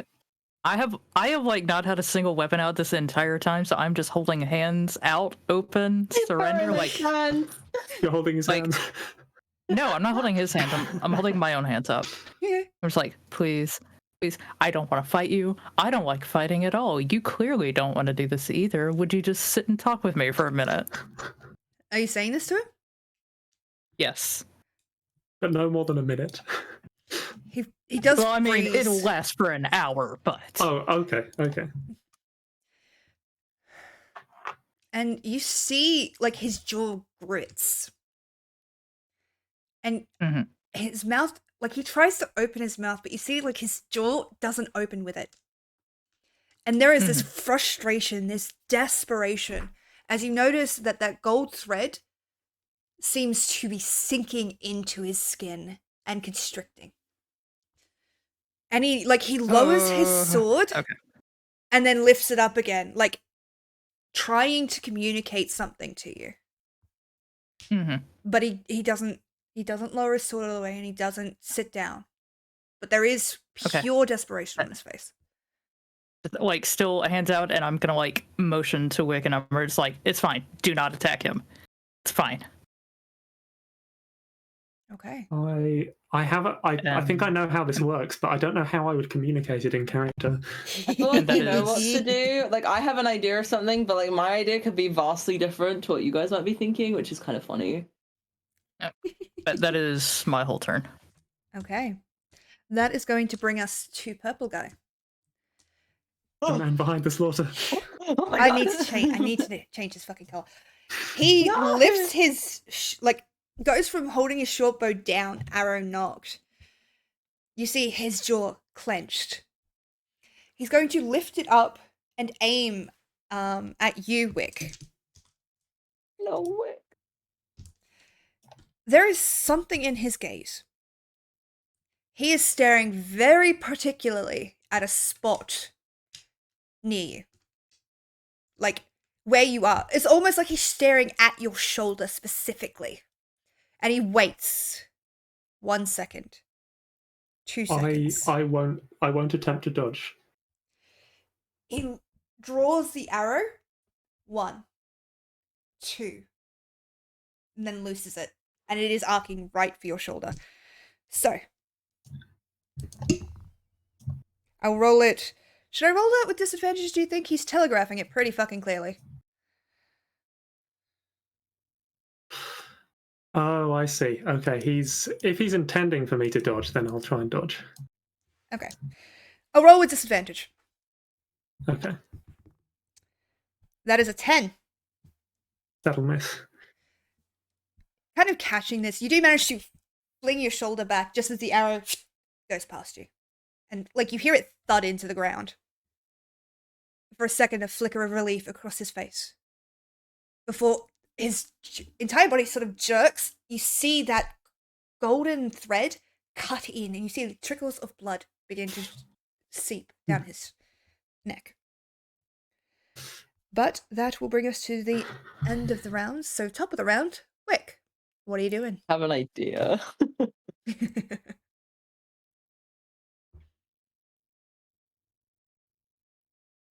It might not work, but I have a really interesting idea. Wick? Okay, I'm thinking. I'm gonna send a mental image to Fiala. first of a mercenary attacking, and then a golden thread loosening, and then a mercenary lowering their weapon, and then the golden thread tightening. Yeah. Okay. I Just am giving a thumbs up. yeah. Ayo! Holding a hand up high. Tash's hideous laughter on purple guy. Okay, what do I have to do for it? Wisdom save, please. Wisdom saves with that. That is a 15. That will succeed. Damn it.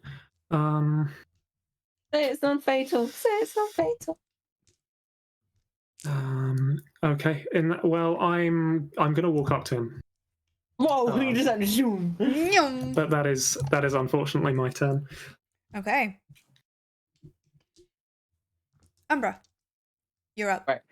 What are you gonna do? First off, look, guys, we gotta trust you on this. Okay. I have a few questions. First of all, I'm gonna quickly turn to the other two, like the wolf and the ranger, and just be like, "We'll be with you shortly. Like I promise. We just need to figure this out, and we'll make sure you're okay."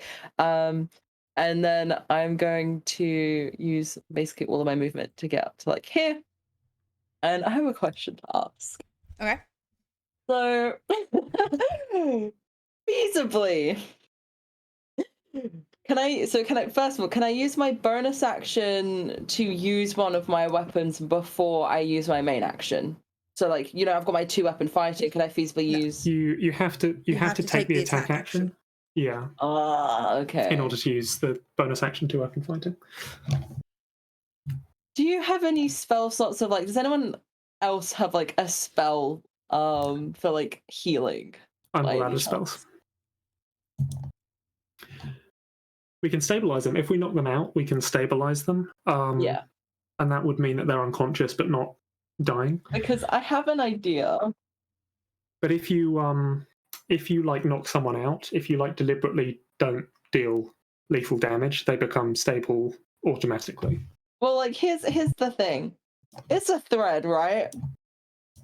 My little brain was what if we just try and cut the thread?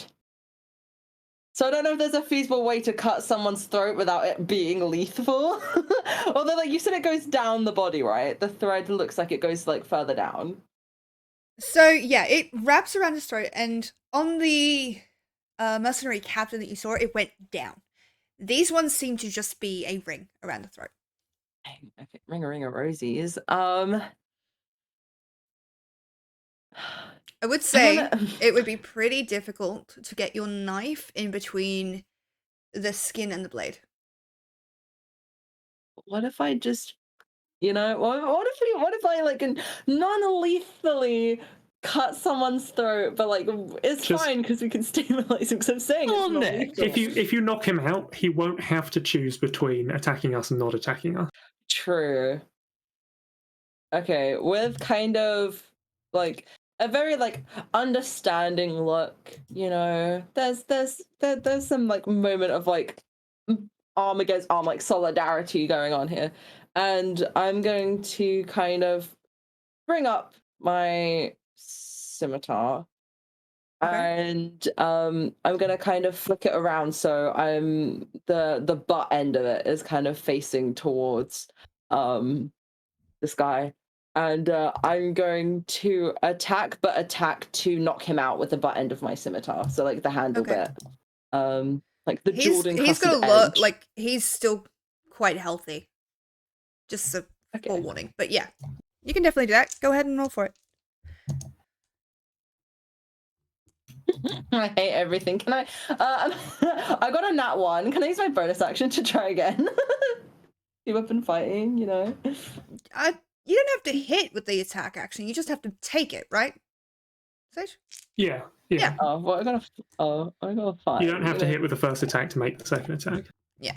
Okay, so I just try again. Okay. Considerably better. That's a 21 to hit. 21 will hit. Go ahead and roll damage. Oh, I'm sorry. I'm going to damage you slightly, my guy. Oh, okay. That's not bad. That's only technically it says 4 slashing, but because I'm hitting him on the head with the butt end, We'll do it would probably be more 4 bludgeoning. You're just gonna have a bit of a concussion, my guy. It'll be fine. It'll be fine. I just kind of go, sorry about this, and I kind of like bring it down in his head. That's not going to knock him out, I don't think. Are they still making woozy? No, he's still like you Yeah. hear it ring off of the helmet that he's wearing, and he winces, and there's this moment of, ow, what the fuck? I'm trying. I really like the idea of like this meaningful conversation, and you just like look at him like dead in the eyes, dunk, dong, and yeah, both of you are fine. Okay. Okay. But is that your turn? Yeah, that'll be my turn. Okay, that brings us to Red Guy. Sus. So he... You literally left us with the 2 video game references. I'm so sorry. I'm so sorry, viewers. I really am. I need to make a meme. Oh, Please fuck do. my Do it. life. Anyway, Do it. Red Guy. He's charmed, so he doesn't take any offensive action against you. He is, however, going to move 5, 10, 15, 20, 25, 30 to here. My guy. You will get an opportunity attack on him when he leaves, however. If you want one. Yeah, I was gonna have a conversation with him. I was gonna explain what's going on. But no, I'll just grab my rapier that never gets used and non-lethally attack him with the pommel of it. Yep, go ahead and roll for it.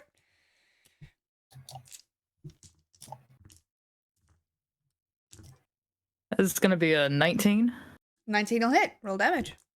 I cannot express to Umbra and Wick how brand new this rapier looks. It has not been touched at all. Nice. Gonna be 8. 8. He's looking pretty woozy. Like he stumbles as he walks away from you, his steps quite unsure and broken. Yeah. He is going to technically dash and move 5, 10, 15, 20 next to him. But that will Why do be you keep his turn. running? Why are you running? Wait, are you running? Thiala! Also, because I did hit him, that charm effect is gone. Ah, handy. Thiala, you're up. What are you gonna do? I guess I'm gonna move up 30 feet. 5, 10, 15, 20, 25, 30. And do absolutely nothing, because anything else I do would kill him.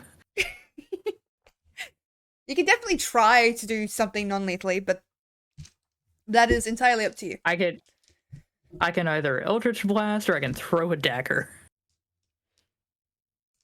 We could say that when you throw the dagger, you're proficient enough to hit him with the pommel of it instead of the blade. If that is something that you want to do. Otherwise... You know what? Sure. Okay. Sure. Roll for it. Why not?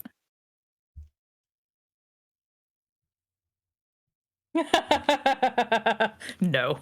No. Just no. No. No. I no longer have a dagger.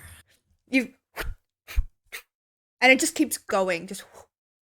It's an excellent shot if you were aiming for the tree behind him. It just sticks in there. But yeah. Is that your turn? Yep. Okay.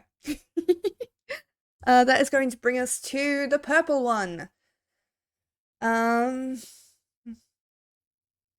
You see he tries to open his mouth, but his jaw clenches shut first. So like you see him open and his teeth clench together.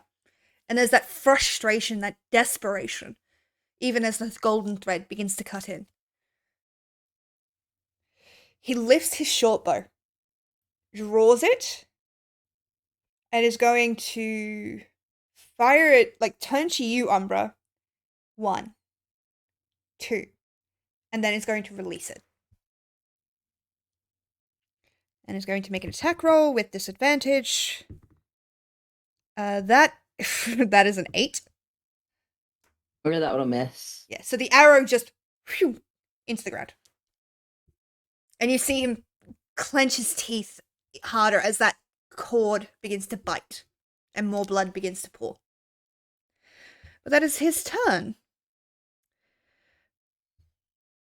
Wick, you're up. What are you going to do? That is an excellent question. And out of spell slots, I think I just take my dagger and try to attack. Try to attack red guy non-lethally. Go for it. Come on, please, please, please. That's a 9. 9 will not hit, I'm afraid. Okay, that's my turn, unfortunately. Okay. Umbra, you're up. Can I try what I was doing before and non-lethally try and knock him out again, please? Yeah. Be my guess. Okay. First go. That is a 20 to hit. 20 will hit. Give me damage. It's a dirty 20, by the way. Oof, nice. That's 7 bludgeoning. He's looking pretty bruised and bloodied. Okay, then we'll try again. Like, I'm not doing it to kill him. I'm just trying to knock him out. Yeah. That is only. Oh, never mind. I said only. It's because I only saw the 4 peeking over. That's an 18 to hit. 14 plus 4. Nice. 18 will definitely hit. Go ahead and roll damage. 3 bludgeoning. Okay. Yeah, he looks woozy, but he's still standing. I expected that to end with Sparrow going, he's out cold. No. No. I may have given them a little bit too much health, I'll be honest. No, you're good. Okay. Kind of with a shrug, I'll just kind of look at him and go, like, I'm trying my best here. Like, you can at least help me out and just pass out just a little bit more than that. Like, fucker, come on. Exactly. And I'll end my turn there, not really fully knowing what else to do, because I was like, well, I expected that to just kind of work, you know? Okay. Excuse me while I roll a couple die. Uh-oh. Okay. Uh-oh. Uh-oh. Yeah. Okay. So, red guy. His hands are shaking as he holds his sword. The golden thread around his throat is so tight he can barely breathe. You can see like his mouth beginning to swell, blood dripping down. There is a brief moment where he locks eyes with you, Wick. And you see regret, apologies, things he would love to say but can't. As the gold thread tightens, he drops the sword and goes to claw at his throat, but it's too late. In this horrific spray of blood, the thread tightens enough to slit his throat. And you hear him gasp and choke for air as he collapses, bleeding out.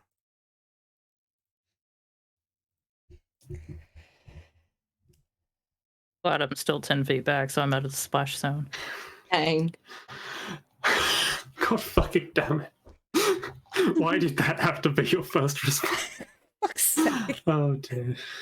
Yala, you're up. What are you gonna do?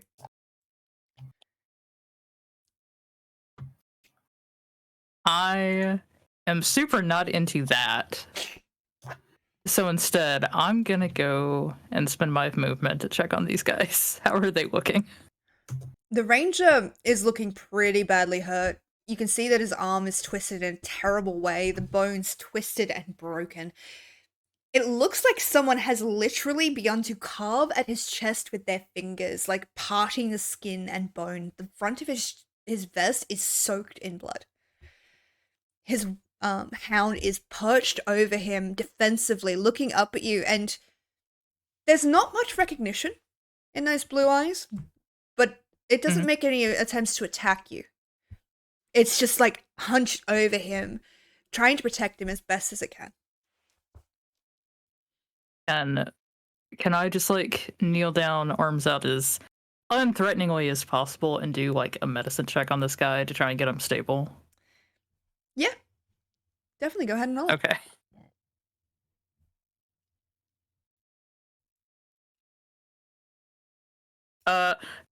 Yeah, I am super freaked out by all the blood. What did you get? It's a 2. All this blood, all this fighting, having to use that rapier you're not very used to using. Your heart is hammering in your chest, and you notice that your hands are shaking. And when you reach towards the ranger, you see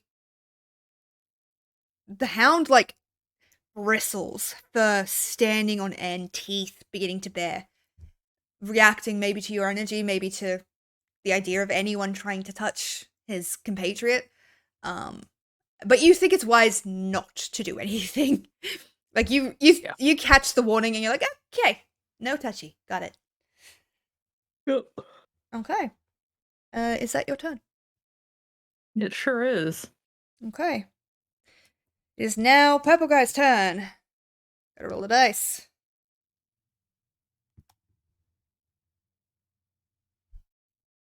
Fuck. Alright. So, he looks down at his friend and you see his eyes begin to water. And then fear, proper fear, takes over his expression. It's that rictus of, oh no, please, no. And you can almost hear him begging in his head. As he, too, drops his bow, goes for his throat, but it's too late. The thread tightens. Clearly someone is displeased. And you watch as it slices through. His eyes go wide. Blood trickles out of his mouth. And he, too, collapses. That will bring us to the end of combat. As the last Sweet. as the last remaining people fall on the field. Dang. Okay. So, We did technically win. technically you won. I'm going to call a quick 5-minute break. I need to refill my coffee. I need to breathe. Because That's That would help. yeah, that was Yeah. fun though. Same. I need to get up and move around a little bit. yeah. Casual 90 minutes for what was a 30-second. Yeah. Yeah, basically. Yeah. So we're just gonna take a quick 5-minute break. We will be right back. I will play some music for you guys. Let me just get the pretty music. I'll leave it to play. And I will take you guys to the be right back screen, and we will be right back. See you in a sec.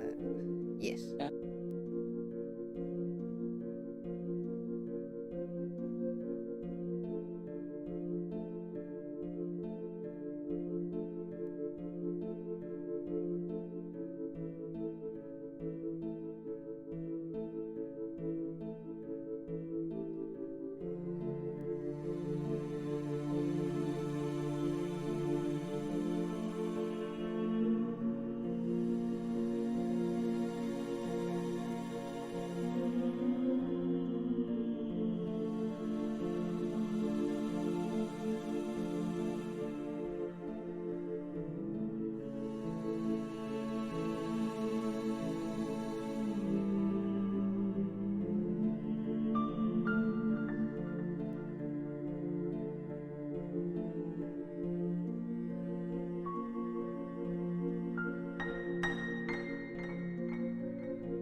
return. Hello. Allow me to bring us back in. Welcome, welcome. I hope you guys had fun. Did you know that slugs have 4 noses? I did not know that. Interesting. Well, that's Did you know? Still get taken out by salt. Did you know that if that fight had gone differently about 3 rounds back, the owl was just gonna run away? Did you know that Umbra has a class feature called Blade Flourish that would have been incredibly useful during that fight? I need to... I don't know. It's okay. I was going to remind you, and then I forgot to remind you about it, so technically we both forgot. I totally forgot about flourishing. Well, there's certainly enough salt with Sparrow around. Bite me, Rurik. Okay. Well, if you're ready, we will jump back into it. The battlefield goes still.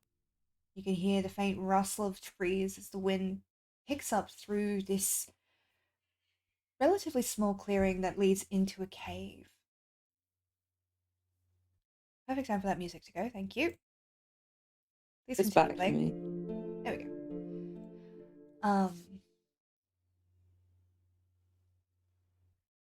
Really? Oh, Play. Sirenscape. Don't cook us like that. Oh, there we go. Bitch, I paid for you today with money I do not have. Work. I had to dip into my savings to get it. But I wasn't going to run another stream without music, so.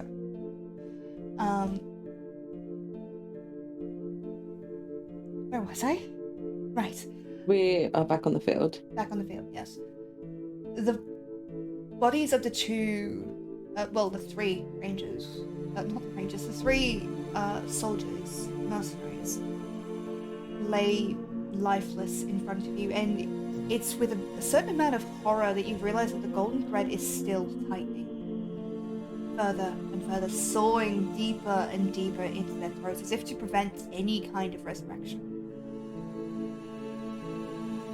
The ranger lets out this hacking cough as he kind of holds on and tries to pull himself up. What are you doing here? I mean, thank you. You rescued me, but it's dangerous. Why didn't you run? Yeah, why didn't we run?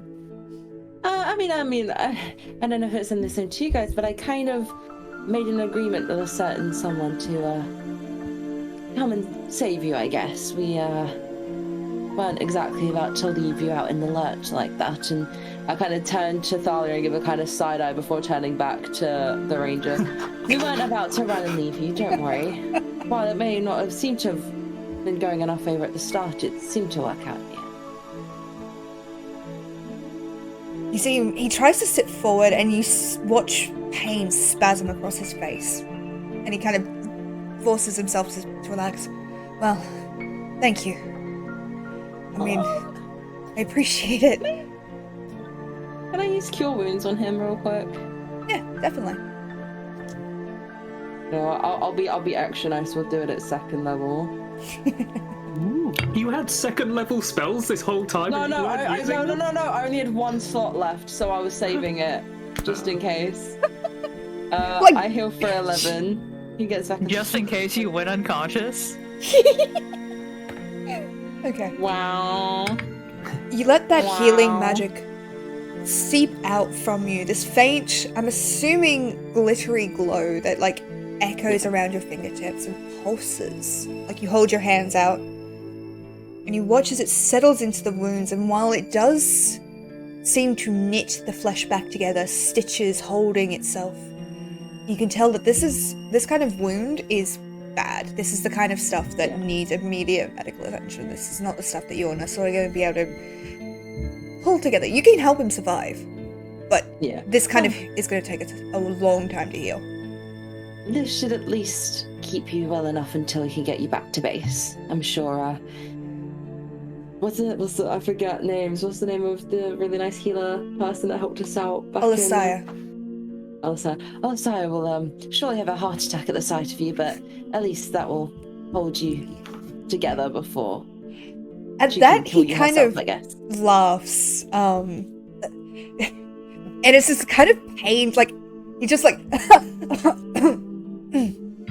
yeah, pretty sure Olisaya will be happy to see me. But, Thanos might murder me for scaring her.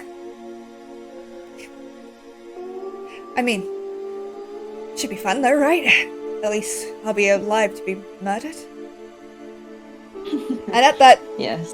you see Hattie kind of, though they look like quite a shaggy hound, they went from being this very defensive, growling thing to relaxing, and basically they sit down with a thump, and you like hear their tail like wag and clear away some of the dirt. And he very gently places his hand on the scruff of their neck and just like scritches. Good boy. Thank you. And I like look at the wolf and be like, "Are you all right yourself? I mean, I might have a few spells left to spare if you also got injured during that. You did put up quite a good fight."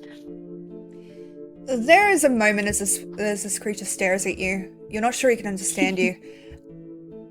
And then, with a glance towards the ranger, who kind of nods, lifts up his paw, and you see, as he does, the paw, you didn't realize it before because of the way it was standing, and it must have been excruciating to be standing like that, but one of the paws is actually bent completely the wrong direction.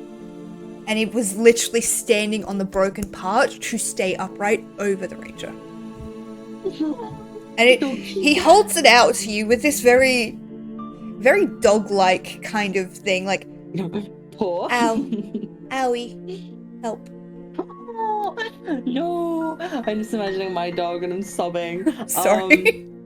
What I'll start by doing is kind of like I'll crouch down, which haha funny bunny near the wolf. Stars. I'll kind of use. I still have level 1 spell slots. Everyone fight me. I'll cast a small cure wounds on that, and if it doesn't if it isn't enough to heal it and like fix it, I'll kind of grab a stick nearby and rip my sash to fashion a brace for it, just until we can get back. You can definitely take away a lot of the pain doing this. It's an injury that's going to take time to heal. If it was an emergency, you could probably pump enough healing magic to get them moving. But it's definitely one of those things that is going to last for a while. I'll the lovely doggo gets back 5 hit points, but then I'll kind of even though it's morning, this outfit that is gradually turning more and more to rags, one of the hanging sashes, I'll just kind of tear it off and fashion it like a small brace just until we can get you back. It won't be great, I'm no healer, but in a pinch, stick, cloth tied on. The ranger does kind of help you by steadying Hattie's paw, this very... He kind of senses that you don't want to cause any harm, but the bone does have to be aligned. So, even though, you can see the muscles in his chest move as he goes, the literal muscles, not just oh, you can totally see how their muscles move when they move. No, you can literally see the muscles in his chest move and contract underneath, through the holes in his skin. But he looks at Hattie, kind of pets very gently. It's alright, it's gonna hurt, but you'll feel better, I promise. And with that, he's going to... There's this very savage sound of as he forces the bone back into place. And I would imagine about at that time your heal takes effect, and you let that glittery shimmer settle into the wolf's fur, and there is this high hurt noise that the wolf manages to chomp off before it becomes a proper sound. Curiously though, it doesn't yank its paw away. It seems to understand that it can't move. And you carefully tighten it up and splint it. Oh. Thank you. I know Hattie would say it if he could. And he does scritch it. Oh. What prompted you to come out here for us? I mean, if it was for us, that would be amazing, but it's dangerous in these woods. Wonder if how believable having a vision would be. I'm just going to point at the ranger. You did? You came for You. us? Oh. Well, I'm sorry to have put you in danger. That isn't very fair of me. Though I can't deny I'm pleased to see you. I'll kind of like shake my head slightly and be like, it's fine. I've somewhat been looking for that awful merchant of a man for a while, so it was, well, we ended up losing him and I was a little bit rash. At least his damage seems somewhat minimal, and I'll kind of like shoot a glance back to like the bodies around us, just kind of like, let's not dwell on that. Let's just like put that goes in the vault. We don't think about that. At that mention of the merchant, you see his jaw clench and what appears to be rage flicker across his expression before he pulls it down and controls it. Yeah. That you've got history with him too, huh? You could say that. He's probably running. He does that when he's faced with what he likes to call untenable situations.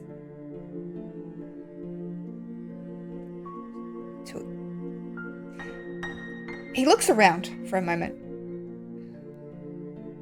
I don't suppose it's a long shot.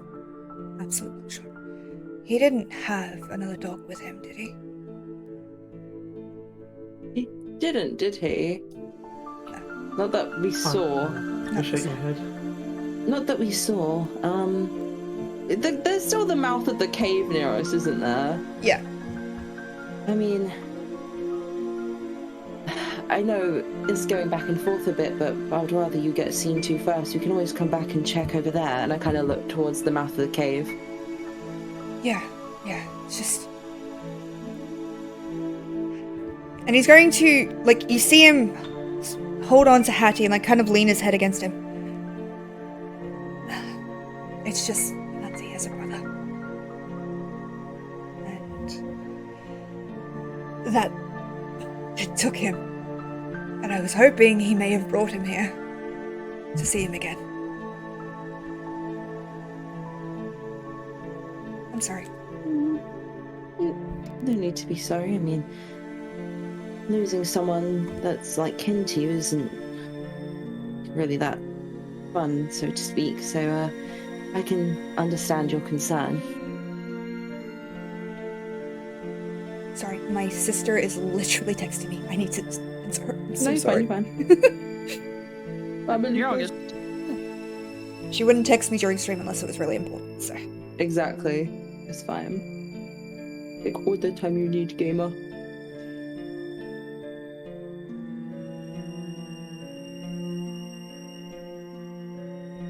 Those who don't know, I had a vision from a wolf statue that told me about this location, so... But I'm not sure if the ranger would take kindly to being like, oh yeah, the wolf statue back there. Yeah, I totally had a conversation with it. I think I made some kind of deal. Yeah. I'm one with the wolves now, you know? Okay, Bark, I just bark. need to step away for a minute. I'll be right back. Fine. Yep. I'll leave. Yeah, I'll we just need to do turn that. my mic and my camera off. I'll leave it on this screen so you guys can still talk. But Okay. yeah, I'll be back. Sorry. Hey. How feasible? I might have sold my soul to some sort of wolf demon, just Yeah, might have just sold my soul. Don't worry about it. That's fine. The exchange was to hunt down that very guy. That's why I was so determined. I'm glad I managed to briefly interrupt the spell, and then I immediately got my ass handed to me. Yeah. It's fine. Yeah. I'm sorry, I think I was a coward. No, it's good. God, I really hope we level up soon. It'll be interesting for the dynamic, because there's Umbra that will literally no fear, I will runs headfirst into danger, basically for predominantly his own gain. Then we have Wick, who doesn't like fighting. Somewhat seems to be like doing the pacifist run to a commendable degree. And then there's just Theala, who's like, yeah, I'm out here, bye. Y'all's good at here. Wick like played Undertale once, and it scarred them for life. Aww. Yeah. I just want to give Wick like a hug. Like, but they always look so sad when they have to injure someone, and I'm like, Umbra being like, yeah, like I'm just fully prepared to like slit a guy's throat. You know, like it's fine. I'm ready. It's okay. The Scrunkly. The Scrunkly. Yes. The fucking Discord. Were you working on that image at the same time as I was? Yeah. I was like, we both telepathically agreed that Theala is Jack Frost. Jack Frost. Yeah, I was like, how can I represent Theala? I was like, I don't want to just grab an elf PNG. Buddy, sir, please. So I was just like, right. Oh god. Ow. That's a nice cat. Very cute cat. He's enormous. New streamer. Yup. But that was really funny to kind of like be like, oh wait a minute.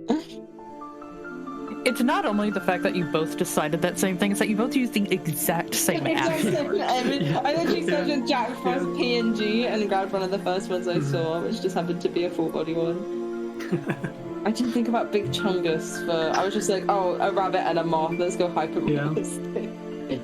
That's real. I like how you went with the potion seller for the merchant. Yeah, the merchant. Yeah. As soon as we mentioned it was like sus and the purple girl, I was like, no, we need this as an image.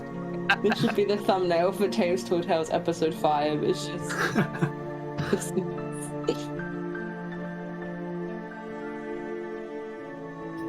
I love the D&D shitpost group. It's fun. It's very good. Obviously, because I can just post like, yeah, I'm suffering. This is fine. Honestly, I think every D&D campaign in Discord should have a shitpost channel. Absolutely. I forced one in my last campaign. Good. Nice.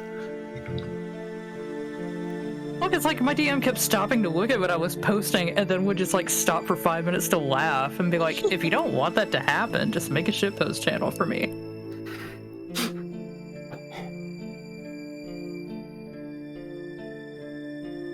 Hello. There we go. I think I've got everything. Oof. Sorry about that. 1 second while I fix my hair. There we go. That's fine. We just got the shitpost channel. Oh god, what did you do in the shitpost channel? A lot. Fucking Christ. Me and Sage unanimously agreed to basically make the same image without realizing we were both making the same image. Yeah. Christ. What the fuck? Okay, alright. Anyway, watching, you should definitely join the Discord so that you can see this. Yes. See our shitpost in real time. Yes. So if you guys are interested, you are able to join the Discord.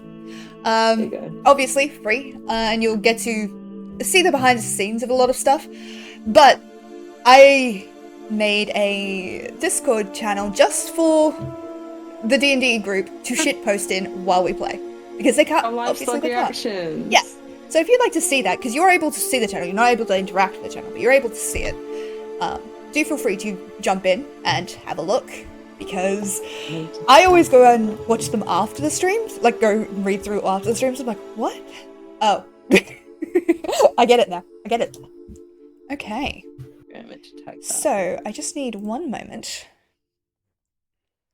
Yeah, okay. So. Didn't mean for that to happen. That'll work. No, you're good. I need to check what music this is, because there's like 3 of them that have the same title, and they're 3 different songs. So, forgive me while I check what song this is.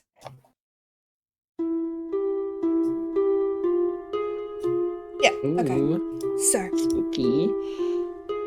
It was at this moment, as you recuperate from the battle, as you try to breathe, catch your breath,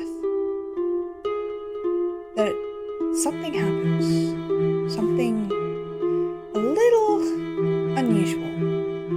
The sky above turns a furious black. A swirling storm begins to appear.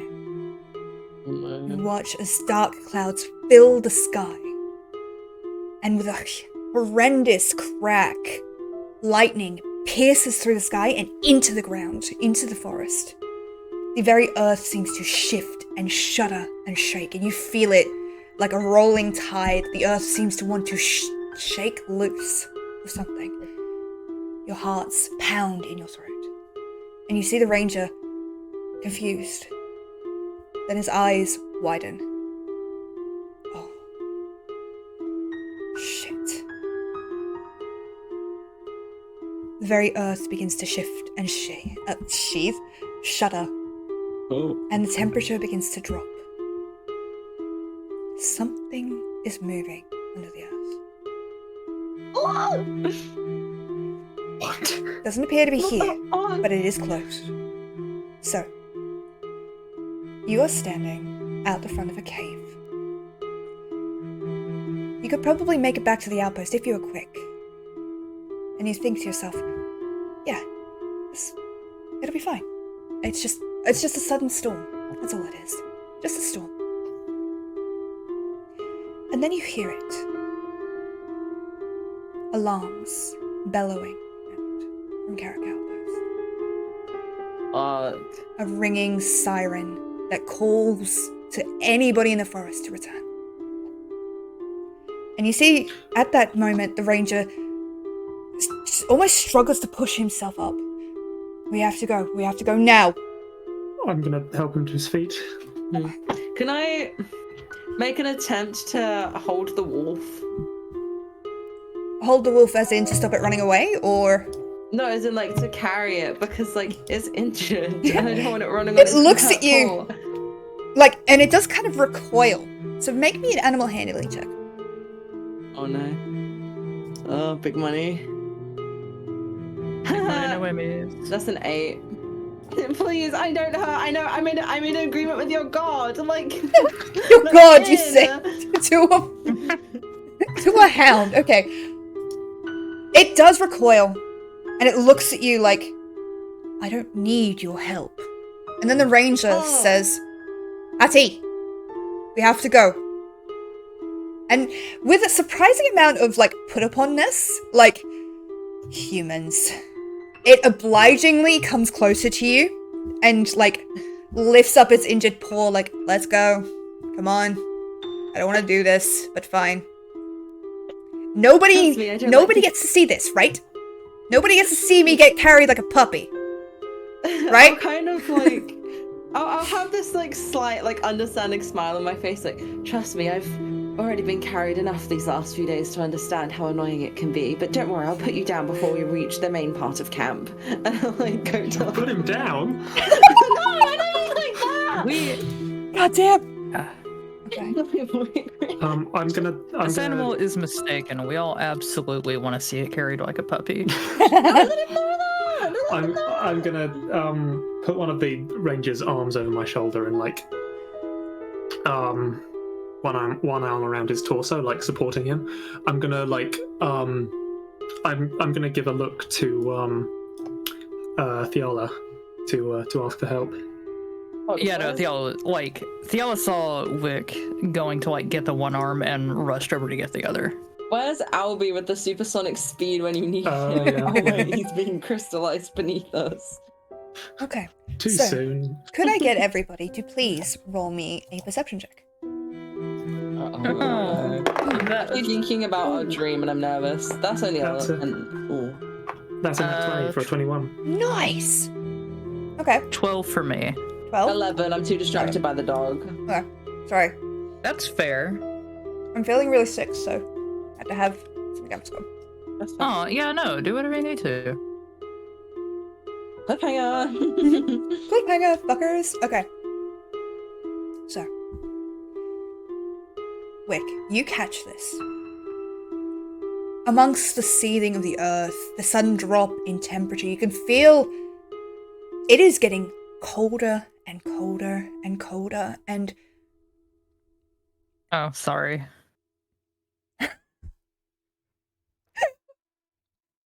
Come It's on, almost- Biala. It's almost as if the very air is draining of heat.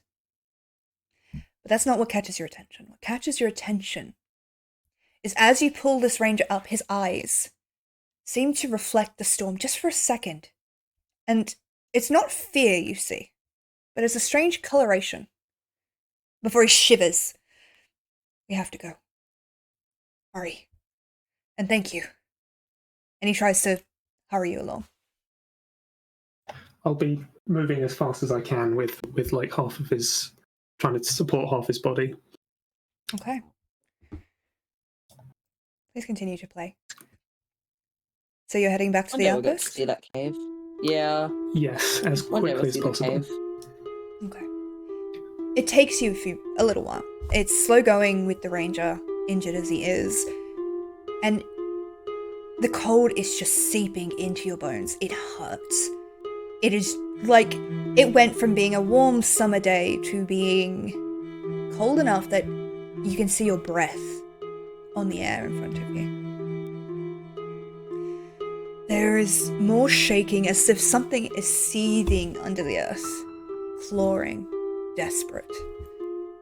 But you run. You run as fast as you can, as you've done multiple times around here. Ugh. You can still hear the peal of alarm from the town, the echo of sirens shouting, the hurried tramp of boots through the forest. You make good time, and obligingly, Carrok Outpost does seem to appear to you quite quickly, respectively. Perhaps the journey is shorter coming back, perhaps the fear has got you moving faster. But you walk, and you walk as if your life depends on it because you're pretty sure it does. It's as you get closer to Carrok Outpost, as you're getting towards where the gates are just beginning to close, that the half-orc woman, the one with the dual crossbows, the prosthetics, she looks up, sees you before the gates close, and whistles to halt it. Come on! Get inside! Quickly! And it's as you do... Oh, sorry, go on. I was just going to say, I'll be like staggering forward at this point, trying to half run, but obviously I'm carrying the gun. Okay. Yeah, no, Theala is the same. I'm gonna get everybody to make me a dexterity saving throw, please. Oh, wait. Yay! Yay! Remember your lucky footwork. I was gonna say I'm gonna get ready with my lucky footwork just in case. Big I'm gonna dexterity use- I want to use my inspiration to reroll that. Wait, I got an 18. So 18? as long as an 18 doesn't fail, then I only need to use my lucky. That's better. It's 15. Okay. That's an 8 from me, unfortunately. Okay. So anyone that got below a 15 fails. Damn. The earth I didn't fail. suddenly shifts and heaves as if something is now clawing its way out, and almost unbidden, your gazes are drawn northward. And in the forest, you can't really see all that well, but you see something punch its way out of the ground, this horrific, loud, titanous roar that echoes across the valley. This shadow that seems to push itself up, towering over the forest. Mist swirls around it, and you hear this horrific growl that seems to vibrate at the back of your ears, like ignoring the fact that you have ears. It seems to just vibrate into your skull and rattle your teeth. Wick. As the earth shifts and heaves, you lose your footing and you go down. The ranger goes with you. Yala, you just managed to keep yourself up. The ranger does unfortunately fall, he failed, but you do manage to keep yourself up. Umbra, you're kind of used to the earth shifting on you, just having to move and be quick on your feet, so you are able, even while holding Hattie, to be quick on your feet and stay up. But as you're looking out over the forest, you see this shadow push itself up, swing its head back and forth, growling. and then it lifts up its head and howls. Oh, And the shit. sound echoes. And it makes you, it blots out thought, it blots out everything. It's only a moment later when a hand lands on your shoulder, Wick. Come on, get up! That you see the half-orc has made her way over and is pulling you guys to your feet as this great shadow turns and bounds into nothingness. But as it does, the sky opens and snow begins to fall, blanketing almost instantly the forest in this icy chill.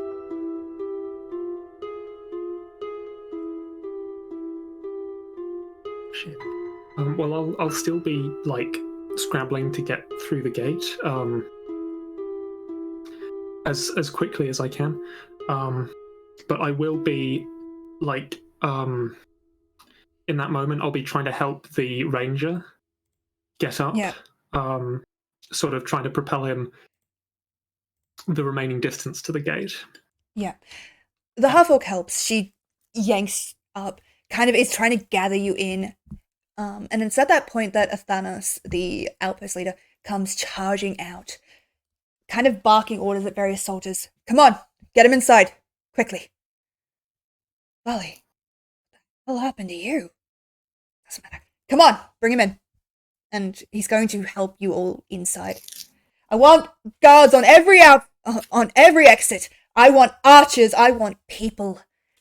I need eyes on all of this situation, and I need it now. And he's barking orders back and forth, but you are able to get inside Carrok Outpost. Thank fuck. I do not know what would have happened if we didn't. Imagine if we'd gone to the cave. Olisaya is one of the first to greet you in there, as she's heard the commotion and has come running out. And you see, like, her wings are tucked in behind her, the kind of gold shimmer of her skin. Oh no. What happened? Are you alright? Oh. Okay. Hell. I'm gonna need help with this one. Bring him this way. Are you guys alright? Do you need healing? I will I'll nod and then shake my head. No, that potion you gave us earlier actually really helped me out, so thanks. And I kind of like quickly realize I'm still holding Hattie and like put Hattie down. I kind of like, no one saw. We were having to rush in. Like no one saw you being carried. I'm like, it seems they also got a little bit injured. Their paw seems to be broken. So if we had someone look at that, then I can take care of it. I'm not a stitcher for nothing. But let's see. All right. Hattie. And she's gonna reach down, and surprisingly, Hattie lets her scritch his ears with a very dog-like flick. Aww. And she's just like, "Good boy, come on. Can you walk?"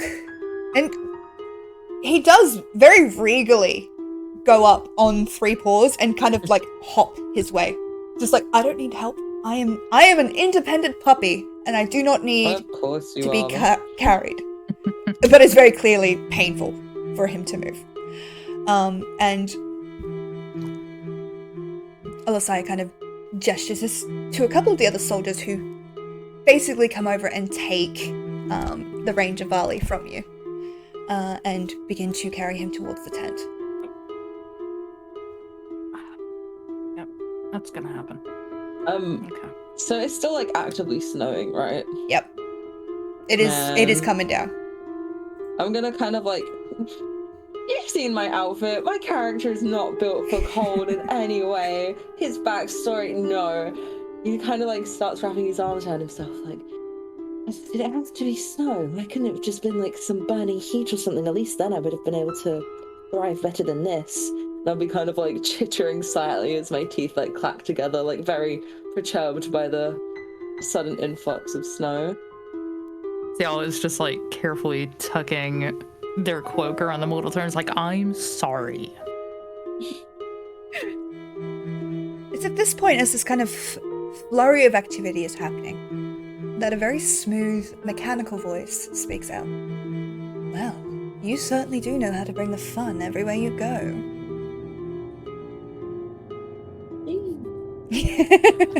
Is this Armadale? Yeah, Armadale has stepped. You're not sure where she was, but she has come out of a side alley, possibly, and is now standing near to the gates, looking at you guys with a bit of confusion on that porcelain face of hers, as much as a expressionless face can have. You sense confusion more than. You lot come into town, and something goes terribly, terribly wrong.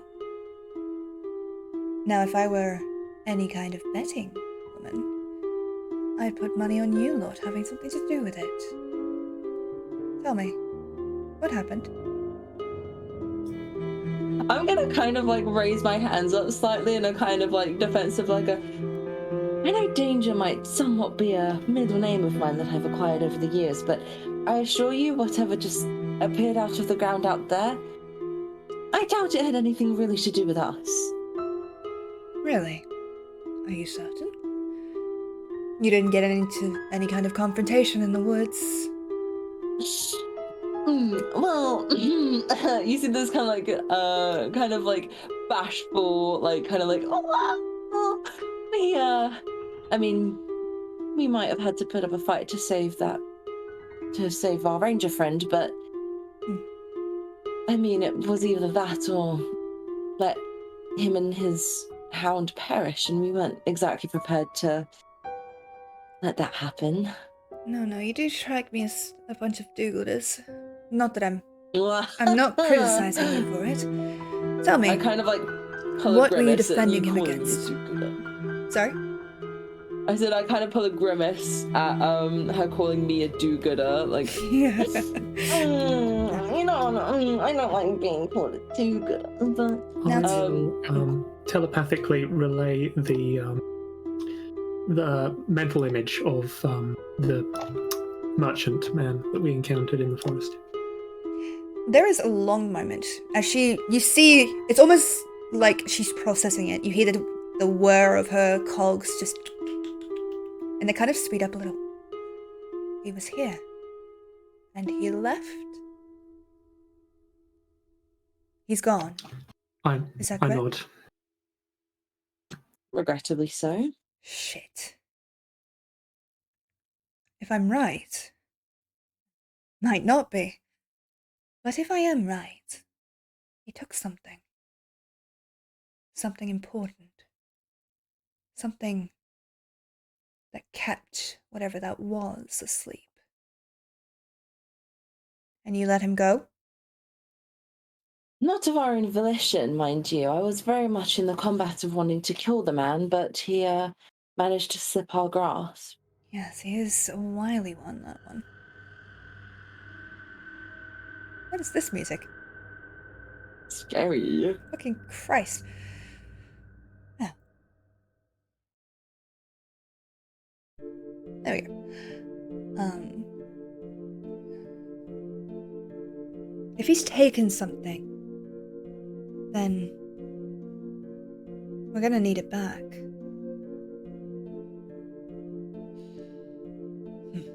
I'll have to look into it. Unless you lot want to.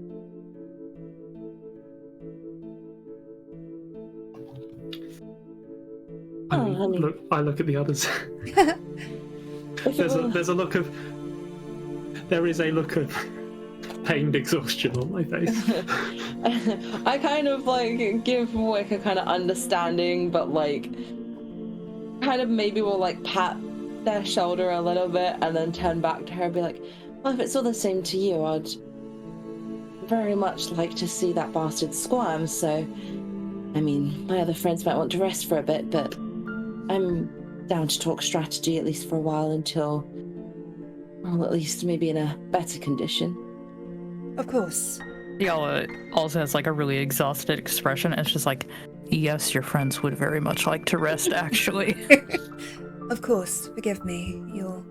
I forget that you mortals need rest. I don't. Of course. Girl boss moment. Yeah, go boss. Certified Calypso moment. Listen. This... I don't know if I'll be able to help you with this. But if that was who I thought it is, then you have an ally in wanting to cause as much trouble to that man as possible. Go. Rest. I'll see if I can find out anything. Maybe drop in on your ranger friend. Once he's healed, anyway. I will give a pained but thankful smile and a nod.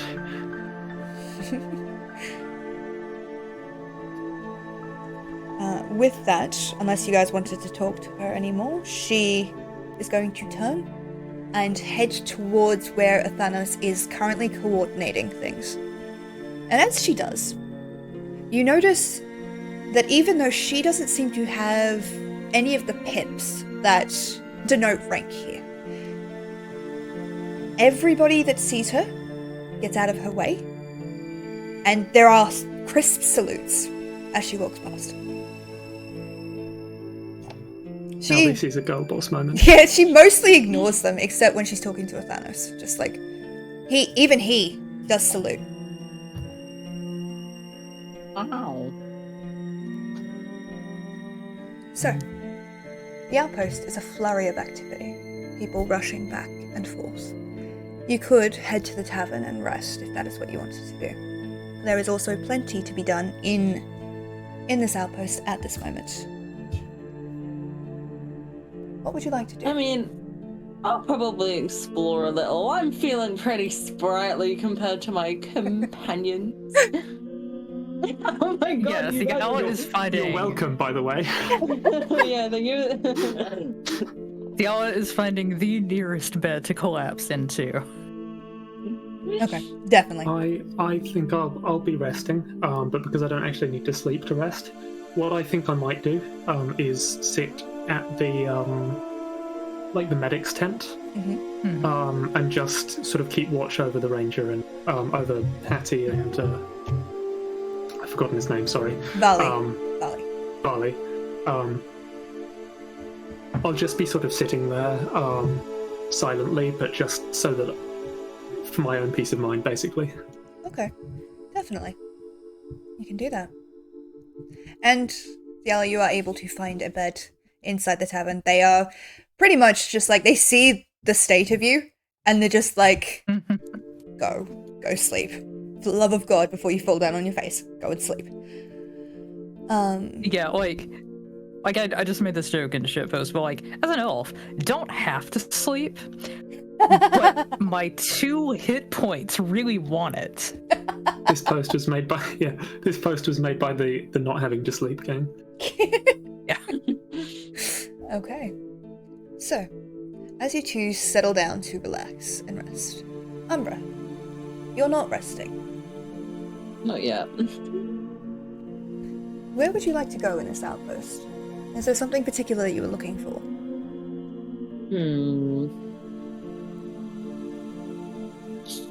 What do I want to do with all this energy? Wow. Okay. Do you want me to tell you a bit about what you see? And maybe you can make up your mind there. What's going on? Let me observe for a moment. Okay. So, there is, as I said, a flurry of activity. People rushing back and forth, fortifying this small outpost. Even with the alarms still ringing, snow is beginning to settle on the tops of this, on the tops of the walls, on the tops of basically everything. You see Roctillion, the little white kobold, shouting, not so much shouting, but as like commanding a bunch of miners who are currently coming up and out of the mines. And he's giving instructions, which is rather comical to see because he's like 1/5 their height. But they're listening and obeying. And you can see them setting down certain materials here and there in specific places. Athanos has finished commanding the soldiers and is speaking with Armadil. They seem tense, and there is like you get the sense that while there is cordiality, there is something bothering both of them, and they're quite worried about it. You notice that the blacksmith and her husband are currently engrossed in fixing something, which appears to be a rather large bolt. But you're not quite sure what it would be for. You don't see any ballista around here, but that is what they appear to be doing. The rest of the town is basically just a flurry of soldiers moving back and forth, shoring up the defenses, kind of basically locking down the outpost.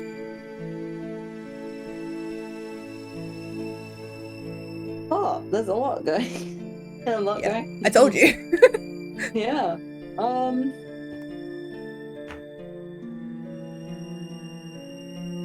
What I might do, I feel like I'm in like point and click like Professor Layton game. I'm like laying it out before me. Like, where's my like one choice of where I want to go?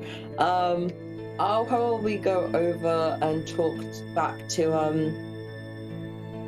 the two. It was the second one. The two people that are like discussing. Thanos and something's Amadil? bothering them. Yeah. That was it. Okay. Thanos and Amadil. Yeah. So they are currently in front of the gate, kind of having a conversation. Athanos sees you coming and kind of just like nods in greetings. It's good to see you back. Thank you for rescuing Belly. Oh, I mean, I'd like to say it was no trouble at all, but it seems we got ourselves in quite a predicament. But I'm glad we all seem to make it out mostly alive. Alive is good. Alive means you can fight another day. It's the important thing.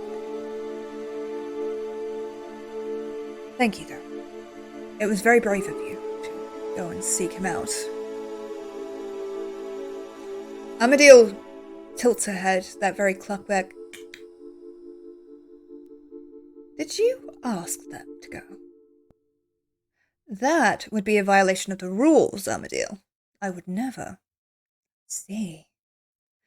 She's going to shift her gaze over to you. And it's like a long moment. Did he ask you to go out on his behalf? I'm gonna kind of like give a very like cool temperament smile, considering like I'm probably still shivering like, just a little bit, and just kind of shake my head slightly. Honestly, he actually saved us before we when we first headed out from falling into quite a horrible pitfall, and we realized when we kind of came back after our other adventures of finding Thalia that, well, he still hadn't returned. And I mean, there's a cave nearby that I kind of wanted to explore, but it seems we didn't quite make it there when we ran into him and some other unsavory guests. So it was mostly of my own volition that I decided to go out. I see. She's going to turn her gaze back. I see indeed. Did work out, though. Good on you. We're going to need to break out the supplies, however. Whatever that is has dropped the current ambient temperature to nearly -5 degrees. So, I'm not particularly going to be concerned with the temperature, but others are. You're going to need to break out fires. And Athanos kind of nods. -5 degrees in what scale? That's a good question. Celsius. Celsius. It is dropping Celsius. so fucking fast. Freezing. Yeah. It's Does freezing. that mean an equivalent of Celsius is canonical to this setting? Yes. Throwaway line, now part of canon, thanks. It's just fucking cold, okay? It's really cold that it is snowing for the first time in this forest in hundreds of years. It doesn't snow here, but it does now. Australians be like. Yeah. Legit, like having a certified frozen moment. Eternal winter. I'm going. Guys, can we just let it go? I hate you so But much. I take so much psychic damage, I'm reduced to 0 hit points once more. Okay. So, What is good job. Why are you looking at me like that? Thanos does look over at you, Umbra. Have you seen Olisaya? There is a quick moment, but you catch this. There is a hint of amusement on Amadil's face as she quickly schools, like, again, a very impassive expression, but there was like amusement dancing across her face before she schools it away.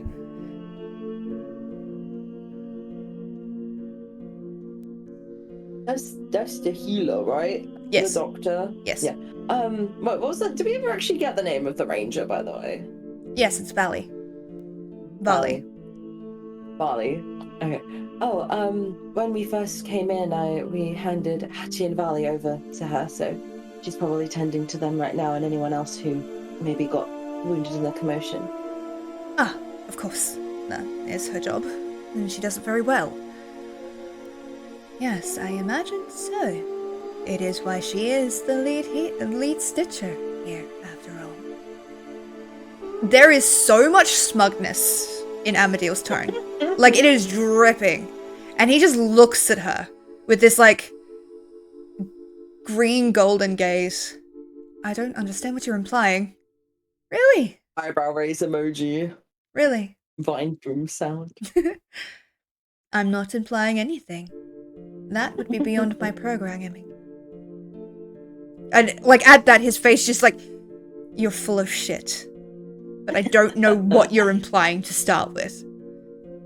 And she's going to cut a look to you. Like, you see this, right? Right? I kind of give this, like, slight eyebrow raise of, like, oh, I totally know what you're talking about. Like, it's obvious, really. Perhaps you should go and check on her. I mean, it is your duty as the commander of the outpost, is it not? To look after all under your care. At that, he kind of like... You know when someone is leading you towards a trap and you know they're leading you towards a trap, but you don't know where the trap is? You're like, yes, I should. She could probably use a hand. Don't let us stop you. I'm sure she needs all the help that the commander can give her. And there's like, again, huh? Yes, well, I will do that. You make sure you rest. And he's saying that to you, Umbra. And is going to turn and very smartly kind of make his way over to the medic tent. Amadil kind of looks at you. They are the worst, honestly. There's a running bed here, actually. How long it will take them to realize. Do you want in? My eyes, like, sparkle at the mention of that. Like, oh, of course I do. I'll have Roctillion fill you in when he's finished. I'm honestly on the fence on whether or not either of them is going to actually realize it, but it is entertaining to watch. That much is for sure.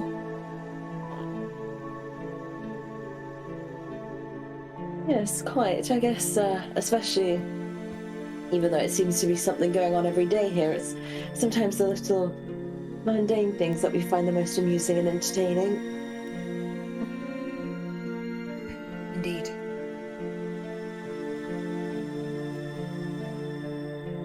Are you truly alright, though? I know you lost your friend recently, and I'm sorry for that. There's a brief, like, stiffening of shoulders before I kind of, like, school it back. Yes, it was very unfortunate, but things like loss and loss of companions, something I've had to learn to deal with over my years of traveling, so I'm quite alright. I'm more concerned about that merchant that got away, if anything. I did not know he had managed to come here. It is troubling. Still, he cannot be allowed to do whatever he pleases. Despise the man. But he should rest. Your friends needed the rest, and I'm assuming you do too. I will attempt to investigate if I can. If you're interested, I mean, in hunting him down.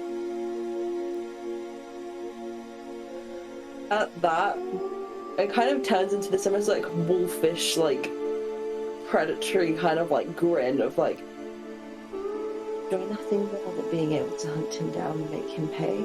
So yes, any information you can find would be most valuable, and don't worry, I know everything comes for a price, so I'm willing to work for the information if you need it. You get the faintest hint of approval across her face. A man after my own heart, if I had a heart. I like you. I'll see what I can do. Though, it does not come cheap. Although if you were to promise me that he would suffer greatly, I may be inclined to find you a discount. I kind of like, I was just like lean closer because like we're in a place full of guards. Maybe I shouldn't like talk so openly about like wanting to hunt down a man. Oh, trust me, by the time I'm done with him, he'll be begging the gods had spared him mercy before he met me today. I definitely like you. Okay. Girl boss and male wife moment. I was only responsible for half of that dynamic. True. 1 second. I try my best. I try my best. Grab this. Nope, that's gonna take my whole setup with me. 1 second while I quickly turn my fan on. I just gotta take my headphones off. 2 seconds. You're fine. So much fun playing Umbra. I swear to God, I love playing slightly unhinged little bunny boy. There we go. Anyway, I'm a noddly little bunny boy. What the fuck did I miss in those 2 seconds? Umbra is a naughty little bunny boy. Yeah. Right. As you do. Yeah. Okay, so, Umbra, is there anything you would like to do at this moment? Knowing I've used like a lot of my like spells and I'm probably starting to feel a little bit more of it, even though like my health wise is fine, it's like the kind of like general exhaustion of the day is maybe starting to settle upon my shoulders, and it's getting rather cold, so maybe snuggling under a nice warm blanket would do me some good. So I'm gonna kind of like sigh and just be like, all right, let's go find a place to rest for a moment or two, and I'll go and like basically like maybe go back towards the inn or the tent inn that we stayed in initially, and maybe go back to that bed that I was in at the start. Be like, this is just my room now. Okay. So, is your intention, everybody, to take a long rest? Yes. Yes! I would very much like to do that. That's why you all cry out in agony. Please, rest. I'm asking as not Umbra but me. Let me rest. Let me rest! Alright. Umbra's in a dialogue.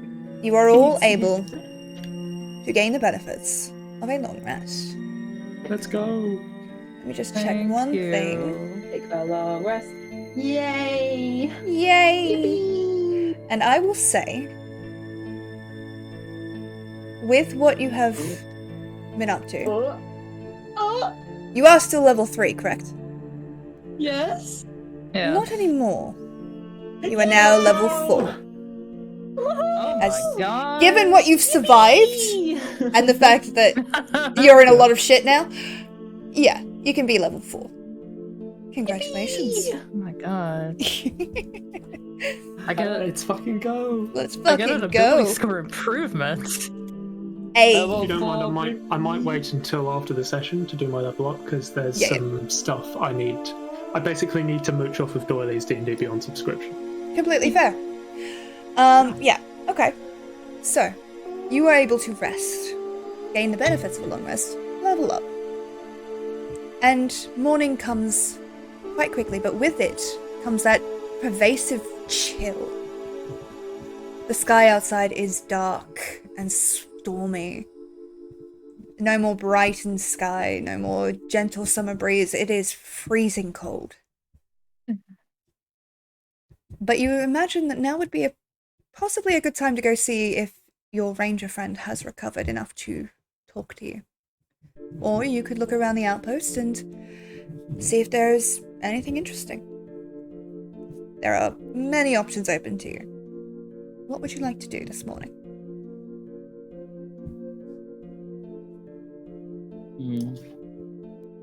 I've been in the healer's tent for most of this time, so do I.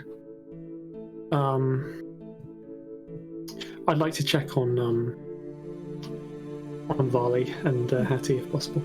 Yeah, we'll probably go and check on them, and then yeah, that sounds like a good start. To be like, let's go check in on our newly acquired friends? Question mark acquaintance. Canine companion. Canine companion. Okay.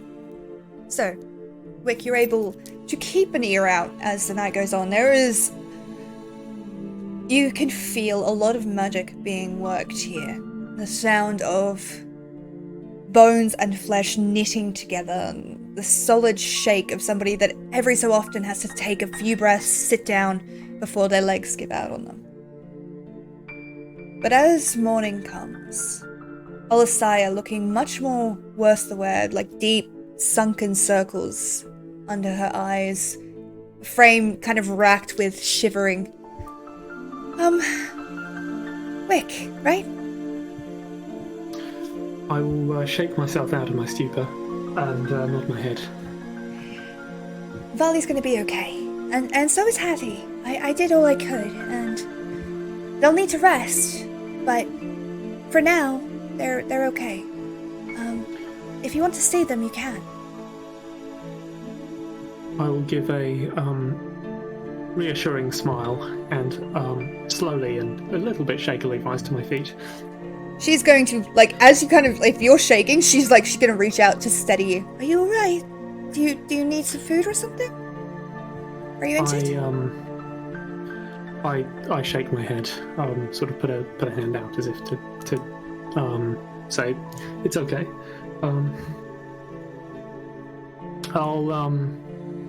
I'll sort of make my way over to where Varley's bed is. The sight that greets you is a peculiar one. So Varley is quite lean with a very muscular build. And out in the wild, he looked very friendly, very approachable, but here he looks very drained. And Hattie is curled up, like, next to his leg, almost always in, like, physical contact with him, head lying on his leg, kind of just watching the room with very practiced motions.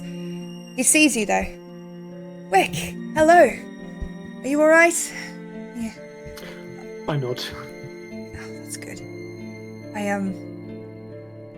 I don't remember too much of how we got here, but they said you were carrying me for the most part, and that, I appreciate it. If there's anything I can do to ever repay you for it. I give a smile and shake my head.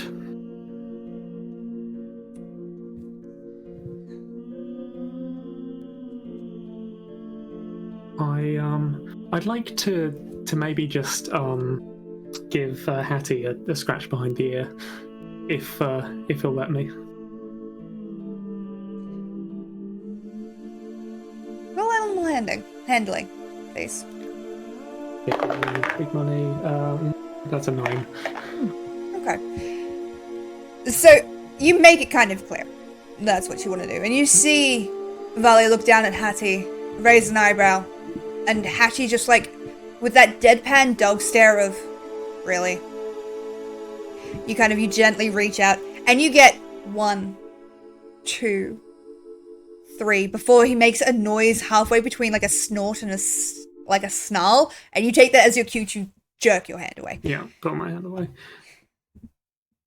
Three is more than I was expecting, so I'm happy with that. His fur is like very soft, but somehow coarse at the same time. Like you can tell that there's a lot of care taken with it, but the fur itself is quite shaggy and coarse. Typical of one that you would find in wild animals, ones that have roamed the forest for quite some time.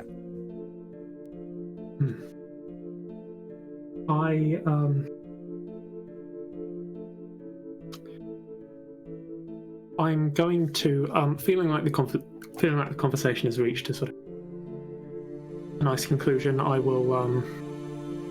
smile and nod my head to the two of them, and I think I'll take my leave. I'll also, as I sort of turn, I'll put my hand over my heart and close my eyes to in a sign of thanks to Alasaya, and then make my way back out of the tent. Okay.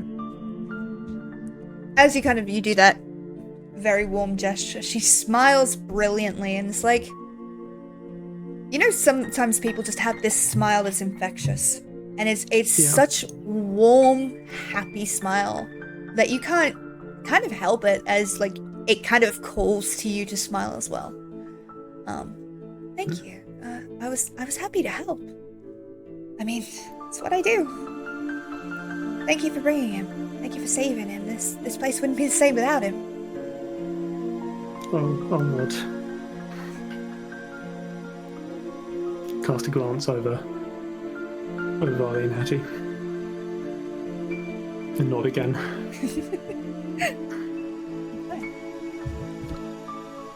What are the rest of you doing? Who was the guy that I needed to talk to make bets with about this relationship? Roctillion, the kobold. You're gonna go find Roctillion then. Roctillion's pretty easy to find in the morning. He is in the mess tent, basically, in a tavern. Greedily, like, drinking down this big hot bowl of stew. Just like, where everyone else is using, like, spoons and stuff, he is just tipping it back. And, like, wipes. Another!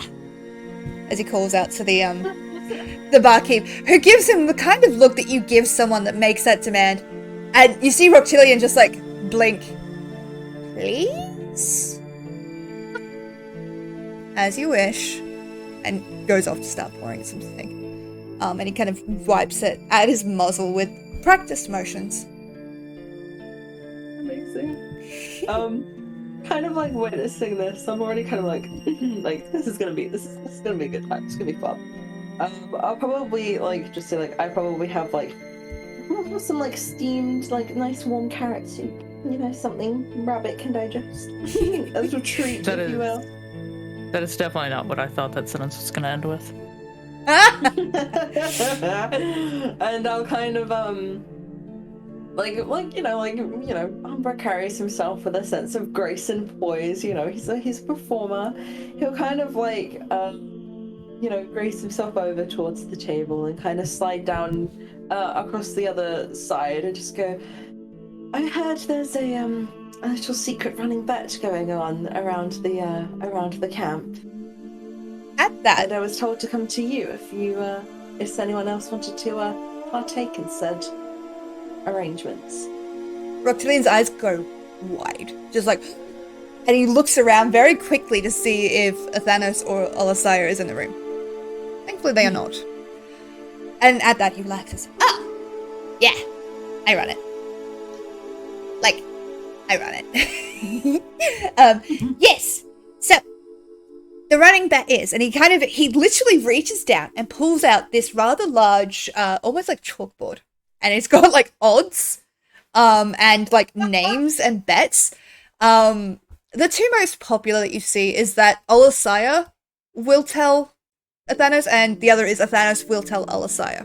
And then there's a third option, that is just kiss already. And, there is a good 500 silver on that one. Oh my goodness. You feel like this is the one that everyone is picking at least once. Mm-hmm. If you're interested, it's only a couple silver to get in. Oh yes, it seems like it's quite amazing how two people cannot even know that even the entire outpost seems to be rooting for them, yet be so blind to each other's advances. And I'm like kind of like mulling over the board, like thinking things through as I'm kind of like observing the many different bets that must be upon this. Oh yeah. So the top 3 are just he tells her, she tells him, or for fuck's sake, just get together. The next few bets underneath that are, you know, specific days, or do you think he will bring her flowers, or do you think he's so clueless that he'll just bring her medical equipment, because that's what she needs. And there is literally a running poll between medical equipment and flowers, and right now, medical equipment is winning. Oh my days. Important. You are not allowed to tell them to get together. You can help. We've been trying, but you're not allowed to tell them directly. Otherwise, it invalidates all bets, and you will have a lot of very angry people on your hands. Where's the fun in literally telling them? It's Exactly. more fun, watching them blindly fumble around. At that, Roctillion kind of leans forward, very excited, just like, so, the last one that happened was we got them stuck in the medic tent for 2 hours. We locked them in because of a problem with the doors, and we were just moving stuff. Do you know what they did? They talked about medical texts for 2 hours! Oh dear. I lost so much money.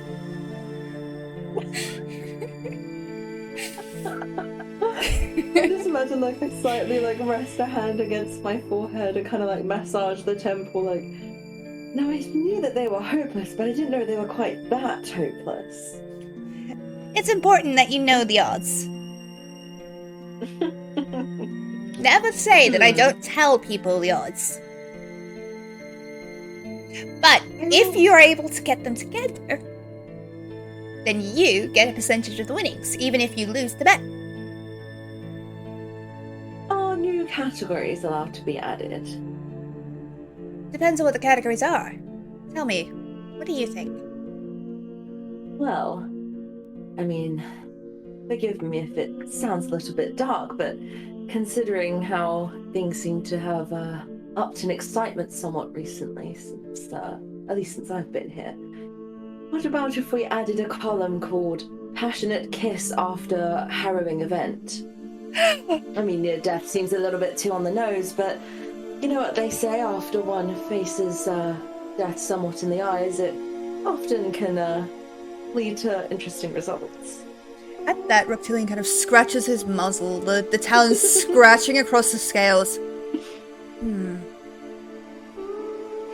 And with quite a quick movement, gets up on the table to an annoyed grumble from the barkeep.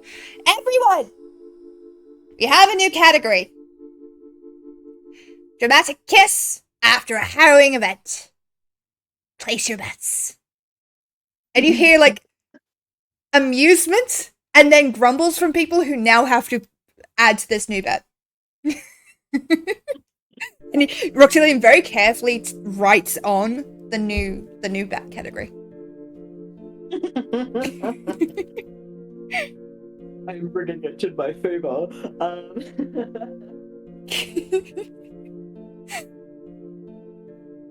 I'll kind of give a very excited Cheshire kind of grin at this, very much excited at the maybe renewed grumbles and chatter that might have broken out across the tent.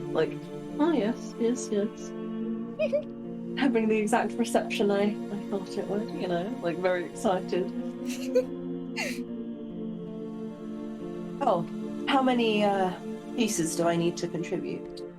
Minimum of 2 silver for a bet. It's to stop people giving away their copper. They used to do that. Got really annoying. Do you know how much I had to carry? Do you know how annoying that is to carry? So, 2 silver, please. I'll slide over 4. And what should I put like this really to? Cement. What category should I put this to? Well, I'll definitely put 2 to the category I decided to contribute to. Great. And I might still slide the other 2 into just kiss already, because it seems like everyone else is thinking the same thing. It's honestly exhausting. And they don't know. They just don't. Like, I am not an expert on romantic attraction. But even I could see it. And that's telling you something. I live underground! With other lizards! And I don't see the sun for days. And yet I can see those 2 idiots in love. And they're never gonna tell each other.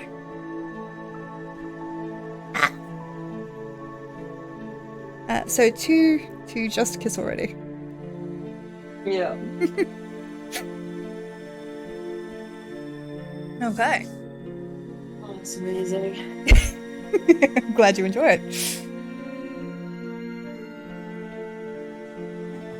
We have a bit of fun. We have a little bit of goofy. We ship characters in universe. Exactly. Okay. So Tiala, what are you doing while this is happening?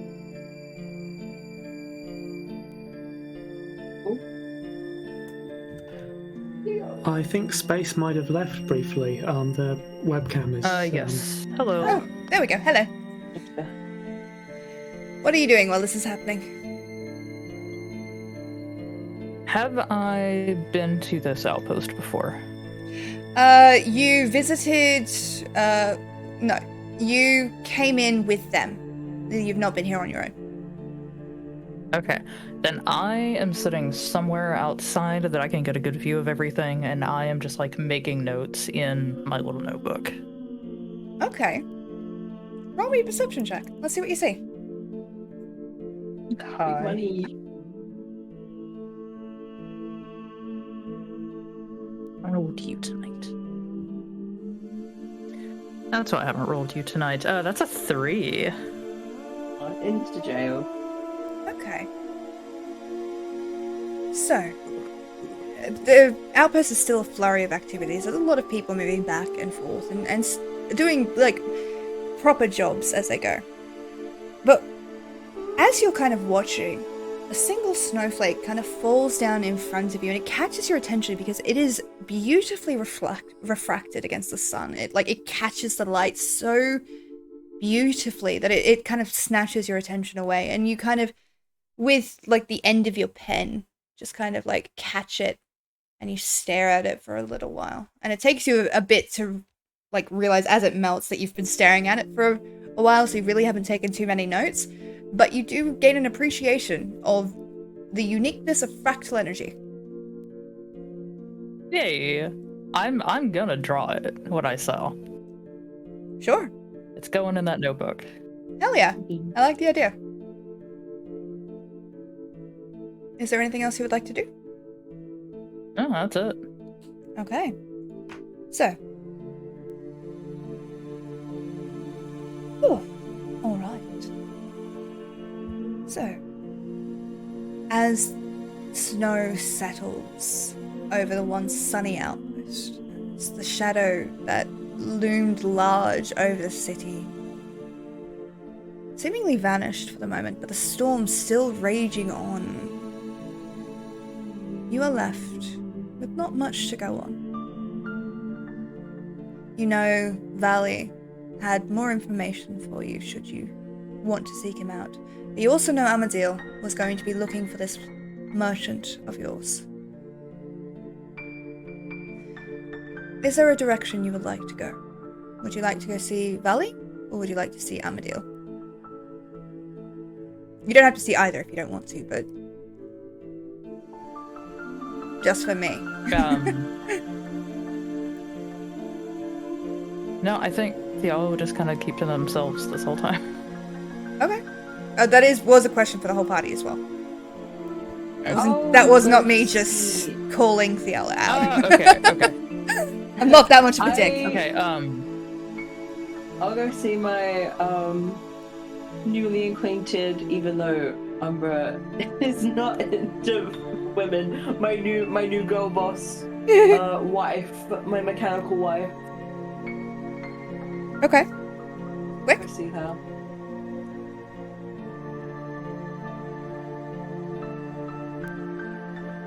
Quick. I can't believe Wick's dead. Oh my gosh. I'm just gonna check the Oh, Discord it just in was case anything was muted. said. Okay, yeah. I'll be, yeah. Yep, okay. I'll be back soon. Alright. So, we can do that. You go to seek out Armadale. She is currently in one of these side buildings. Like, she's got, when you see her, she's got this map kind of sprawled out on the table, this large map of Taeve. And you can see, like, various bits and pieces, markings here and there. And she sees you come in. Ah, you're here early? Good, I like that in a person. Punctuality is important. I believe I know where your friend has gone to. The only place he could, really. Ooh. With that, she's going to turn and she's going to point at the map. And where she points is not in Grimgauld, but instead, she points towards Talman, to the city of Talman's Eye. If I had to guess, that's where he's gone. There's an awful lot of, like, sarcasm and, like, derision in her tone for someone with quite an emotionless kind of voice. He's a lord, after all, one of the 12. So, of course, he would go back there. But you'll need help getting there.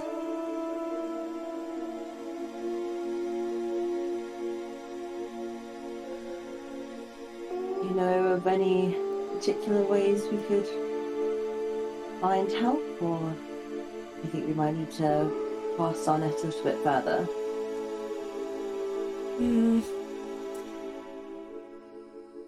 You could book with a caravan already heading that way. I believe Adan was heading that way recently.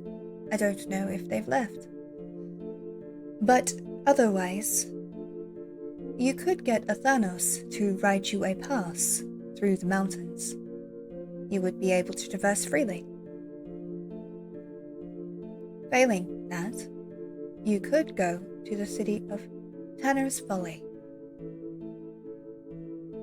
and take a ship to Rhinmore Keep, though that option is much longer.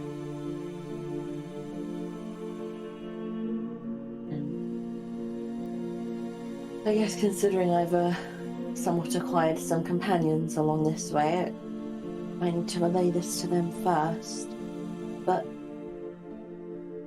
considering he probably stole something from here that's causing this somewhat infernal freezing, I think it will take much convincing to get them to eventually follow me in. I mean, if I have to go alone, so be it, but having someone to watch my back has been quite favourable these last few days.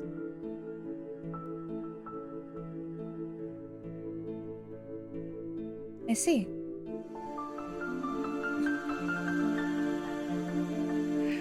Well, I understand, of course. You could seek allies. That's definitely part of what you could do. There's a long moment as she considers things. Yes. I will do what I can to help you, though my word carries little weight outside of Grimgauld. If you can let me know what you would prefer to do, later today I can start working on it. For you. kind of give like a small, like thankful smile and kind of nod slightly and go, "Oh yes, any help you could grace us with, I'm sure I'll find a way to pay you back in any way you need in due course, and I'll let you know as soon as I'm able to talk with the others." She kind of inclines her head. By the way, Umbra, wasn't it? Deliculum? Mm-hmm. Oh! Oh man! Hi! Holy shit, hello! Oh, Hi! Hi! Once again, Fucking once Christ! again, the workshop comes through. Yeah. I knew. We were getting close to time. I was like, we're getting close to wrapping up. I bet it's gonna happen. I was legit going like, oh, Every okay, time. yeah, alright. Can you do a shout out for me? Or you've already... done. Oh, It's you been brilliant done. human. Thank you so much. I'm being a good mod. Look at me go. Hi! Look Hi! at you. Thank you for the follow! Jesus Christ! I was just... You're so good at this. I was just wrapping up.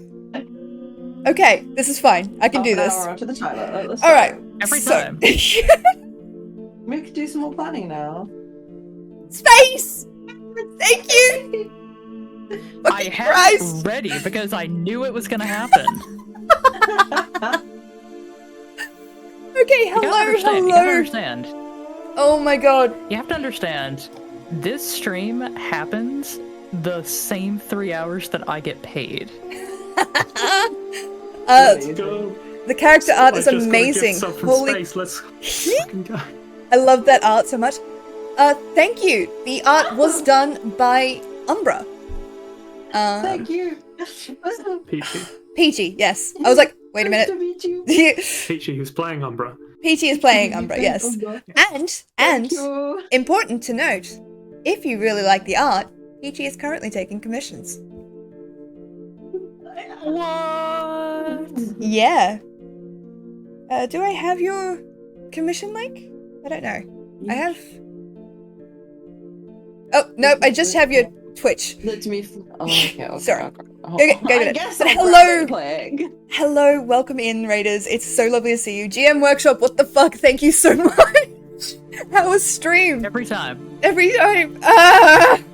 And every time my brain goes to freaking nothing. So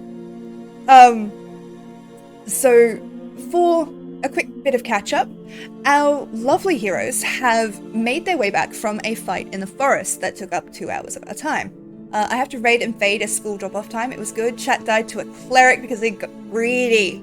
Oh well, we nearly killed people too. Not gonna lie. It came really, really close. Yes, so those are Peachy's commission links. Please do feel free to check them out. I can personally guarantee their work. Yes, so there was a big fight at the start of this session, and unfortunately the merchant that they were chasing got away, and they were able to rescue their ranger friend. However, in the process, something strange happened. The sky split open with this strange storm. A powerful force rolled out and filled the air with chilling freeze, and as our brave heroes rushed back to the outpost, Carrok Outpost, something broke free of the earth. Something large and shadowed pushed its way to the surface, lifted its head, and howled, unleashing a wave of energy that nearly deafened everyone. And now our players are currently sitting in Carrok Outpost, trying to figure out what the hell they're going to do. That wasn't a great summary, but it's also like 12:15 a.m. and I'm So we'll go to 12:40, then you can go sleep. Okay, so are you guys okay to go a little bit longer? Yeah. I can do about 45 more minutes. We can make that work. So, You asked for my name.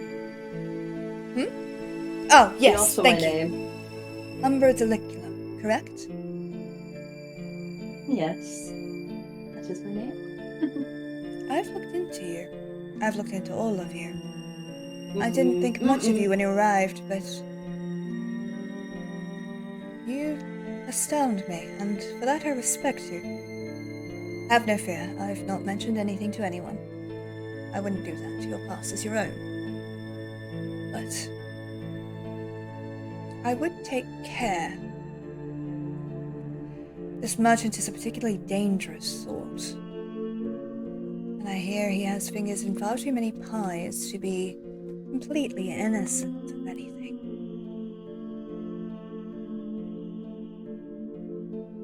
You may wish to watch out. The fact that like she's dug into my past, there's that very like brief, before she like reassures me, there's that very brief kind of like guarded like what the fuck did you find out, like holy shit, like how? And then there's that kind of like a slight like tense, like tried to relax but still very much like a little bit more on guard at this point. Yes, I understand he might be quite formidable, but I doubt that will do much to sway me in my personal quests to rid him of this realm. And that I like to hear. Vengeance is a powerful motivator. I trust it more than anything else, really. If somebody wants vengeance, they're not going to stop at a silly little thing like a law. So, I feel like you're the right person for the job.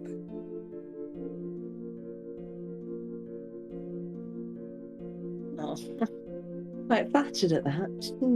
Usually people don't always see me as quite the asset you seem to see me as, so I must thank you for holding me in such a high regard. She inclines her head. I am quite good at noticing dangerous people. And I mean no offense when I say this, but you, Umbra, are quite dangerous. That's why I like you. I give this like bashful yet like very like toothy grin. Like, oh, no, that's one of the best compliments I think I've ever received from someone. You keep flattering me so. She kind of smiles, like, and you've, like, it's a facsimile of a smile because, again, she is a warforged with this very porcelain mask. It moves more like a human than anything else, but it's still that there is an emptiness behind that face that even her emotions can't quite push through. But she does smile at you. People said I was dangerous too. I appreciated the compliment. I believe you can do great things. Thank you, Space. I'm so thirsty. My throat hurts so bad. I could tell. My voice keeps getting like lower and quieter. I don't mean it to. Yes, people said I was dangerous. And they meant it as a bad thing. But it is that dangerous quality that allowed me to become what I am today. That's why all of these soldiers salute me. I believe you would be well equipped to go just as far. And I'd like to have an ally if you instead of an enemy.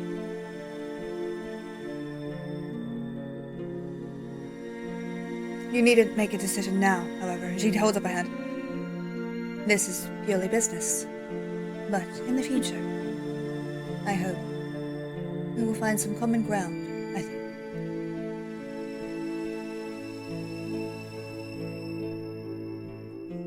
I kind of give like a small nod, and even though even though I might already know my decision, I will still think on it to give you some peace of mind, and I'll kind of hold up my hand and like, I am still grateful nonetheless.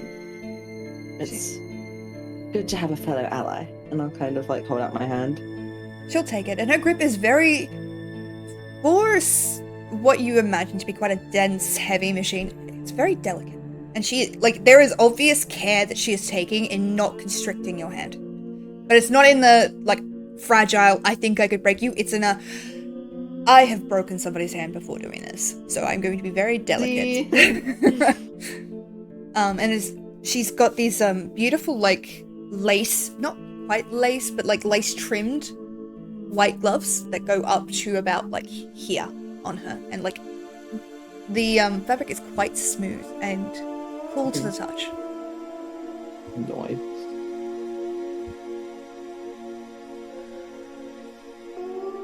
So I imagine, is there anything else you'd like to say to her?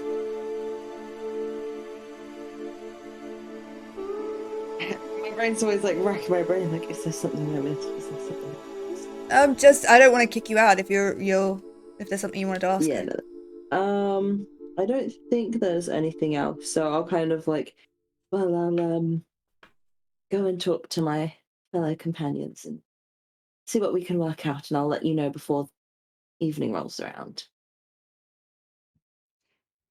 Very good. Oh, and do me a favor, and perhaps not mention to Athanos this is what I'm doing. He wouldn't be able to stop me, mind you, but the oversight would be annoying. Best not to let him know. I mean, if you feel obligated, I won't stop you. But I'll do that, like, you know when you kind of like pretend to zip your mouth and then flick away the key? Yep. I'll do that and then kind of shrug, and I'm like, well, you're talking to someone that works with discretion and kind of tends to maybe bend the law a little himself from time to time, so your secret stays with me. You won't leave this room. I can assure you of that. I'm quite a good secret keeper. So I've heard. She inclines her head and returns her gaze back to the map and moves a couple of tokens across it, looking quite like clearly concentrating as she's moving them. As you exit, it is to your immense surprise to see Hattie sitting at the door, waiting for you. It looks up,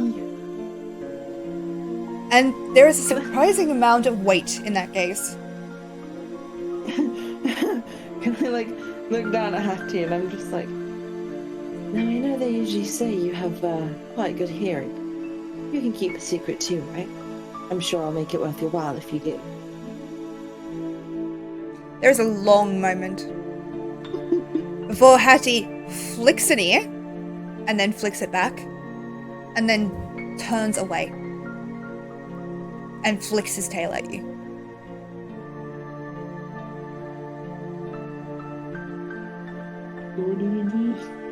He's heading towards the medical tent. Oh, so kind of like a flicked tail, Yeah. like, follow me. Kind of, yeah. You don't have to. Kind of nervous that I didn't really get like a definitive like bark or response from Betsy. I'll just kind of shrug and just kind of like follow, and I'm like, might as well, you know. Let's not make enemies. Let's not make enemies of the dog. Okay. Exactly. Dogs are dangerous. Okay. So you follow Hattie over. And he carefully pads inside, still limping on that broken paw, but moving a lot better than he was. And he goes up and sits next to the bed of Vali, who is currently passed the fuck out. And curiously, Hattie reaches up, like presses up, and nudges towards the pocket of Vali, and like noses into it. And what he pulls out is a strangely smooth bone fragment. Like one that has clearly been fashioned into some sort of like worry stone, almost. Like you could tell that it, like something has rubbed over it quite a lot. But the edges are still jagged and sharp. And with very careful teeth, he picks it up and looks over at you, waiting. Is he like, I don't mean to like be dumb, but is he like asking for me to like grab it, to like reach out and touch it. He's waiting for you to reach Instead. out to it, yeah. Okay. Like, because he's got it in his I'll, mouth, kind he's going to drop it in your hand. Okay, good. Drop. Good boy. No, I'll kind of like cup my hands and like hold it out. So it's like, if like it does drop a bit funny, then it's not gonna like fall and like clatter anywhere. So I'll kind of like cup my hands and like hold it out underneath. Okay, we're doing this. With a surprising amount of care, he very gently places the bone into your palms.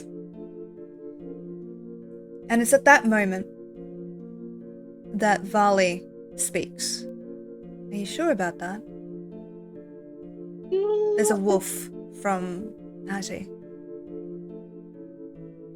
Alright, I trust you. In your hands is a polished black bone, edges quite sharp. And holding it seems to instill kind of weird pulse under your skin. It doesn't feel uncomfortable. In fact, it feels almost feral. Like, as you breathe in, you feel your teeth sharpen, almost. Like, you know that they don't, but it feels like they do. And you can suddenly smell and taste things on the air that you couldn't before. Like, the harsh sting of antiseptic suddenly seems overwhelming. But beyond that is the smell of blood and meat and something else, something warm and delicious, something thick and warm like honey.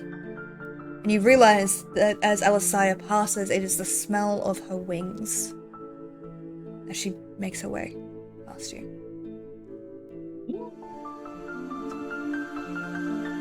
It takes a moment for you to kind of focus down, and as you do, you feel the stone cool in your hands. And Vali says, take care of that. It's more important than you think it is.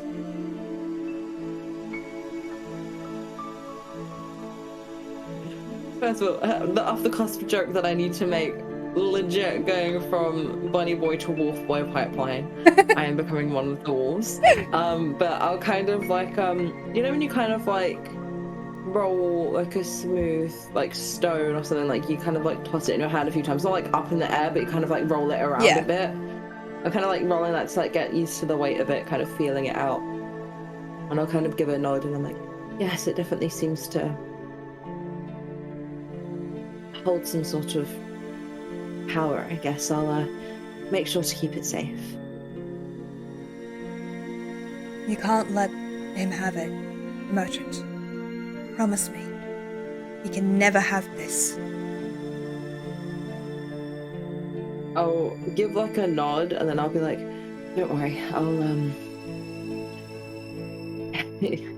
I would rather throw myself into the very pit that you saved me from before I give up anything to that man. Good. Sorry to ask you for such a serious promise, but Hattie doesn't trust easy. Apparently you're worthy of it. I mean, I thought you were, but Hattie is quite a temperamental little shit. And that, like, his ear is close enough that it just flicks back and whacks his hand. I love Hattie so much. Oh my god. You're going after him, right? After the merchant? Yes, I have yet to speak with my friends about exactly how we choose to pursue, but it is the most definite plan is to hunt him down, figure out what he's done here, and fix it before the entire place freezes over. I think it's quite a manageable task. I think if anybody can do it, you can. Well, you lot can, yeah. Listen, I have a favor to ask, and I feel bad asking, but I can't go after him like this. And he kind of gestures to, like, he is wrapped in bandages, basically from the armpits to, like, the end of his torso, just, like, wrapped. And, like, his hand, like, his other hand is bandaged and, like, splintered. I can't go after him like this. Hattie has a brother. Skull. I know Vasilius has him. Can you rescue him, please? kind of like thinking back to the like especially like the conversation and I say conversation, like the spiritual connection that I shared with the like statue like a few days back now. I think kind of back to that and kind of the like, especially the phrase like kin of my kin. And I kind of determinedly like give like a very definite nod, like, of course, I'll fight literal tooth and nail to make sure that I A, find out what happened to them, and B, trying my best to bring them back. Thank you. I'd go myself, but again, I'm pretty sure Alisai would murder me before I left here, but and if she didn't, Athanos would for making her worry. And there's a secretive little smile at that, like that kind of warm smile you get when you're talking shit about friends.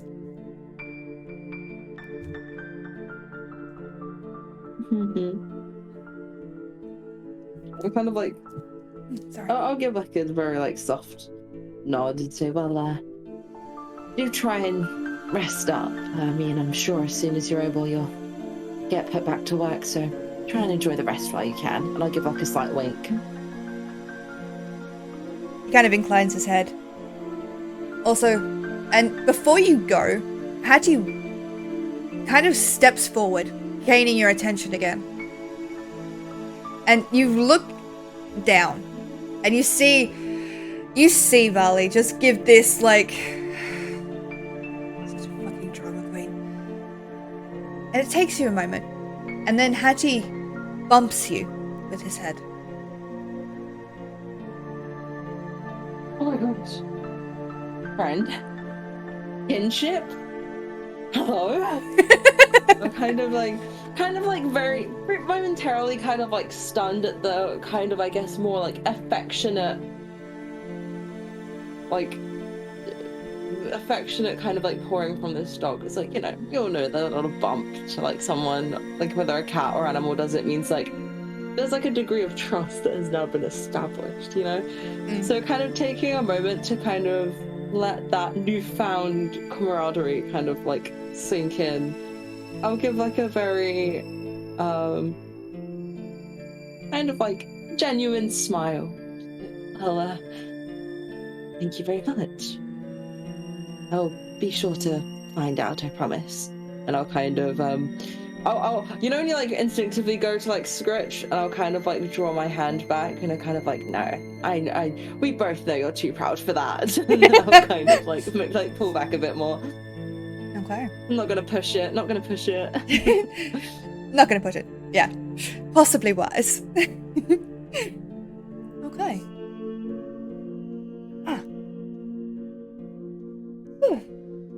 Alrighty. So, I think we're gonna have to call it. So, All right. with the storm raging over, sorry, like I moved and my entire lower half has just cracked and ached. Yeah, please. So I'm like, I need to lie down. For context, yeah, lie down. People in chat who didn't know, Sparrow somewhat had a bit of a fall before coming on stream today, so she kind of needs to go rest now. I fell down the stairs. Sparrow very nearly won a lot in damage. Yeah. True. I could have been set and stream every day. God damn it.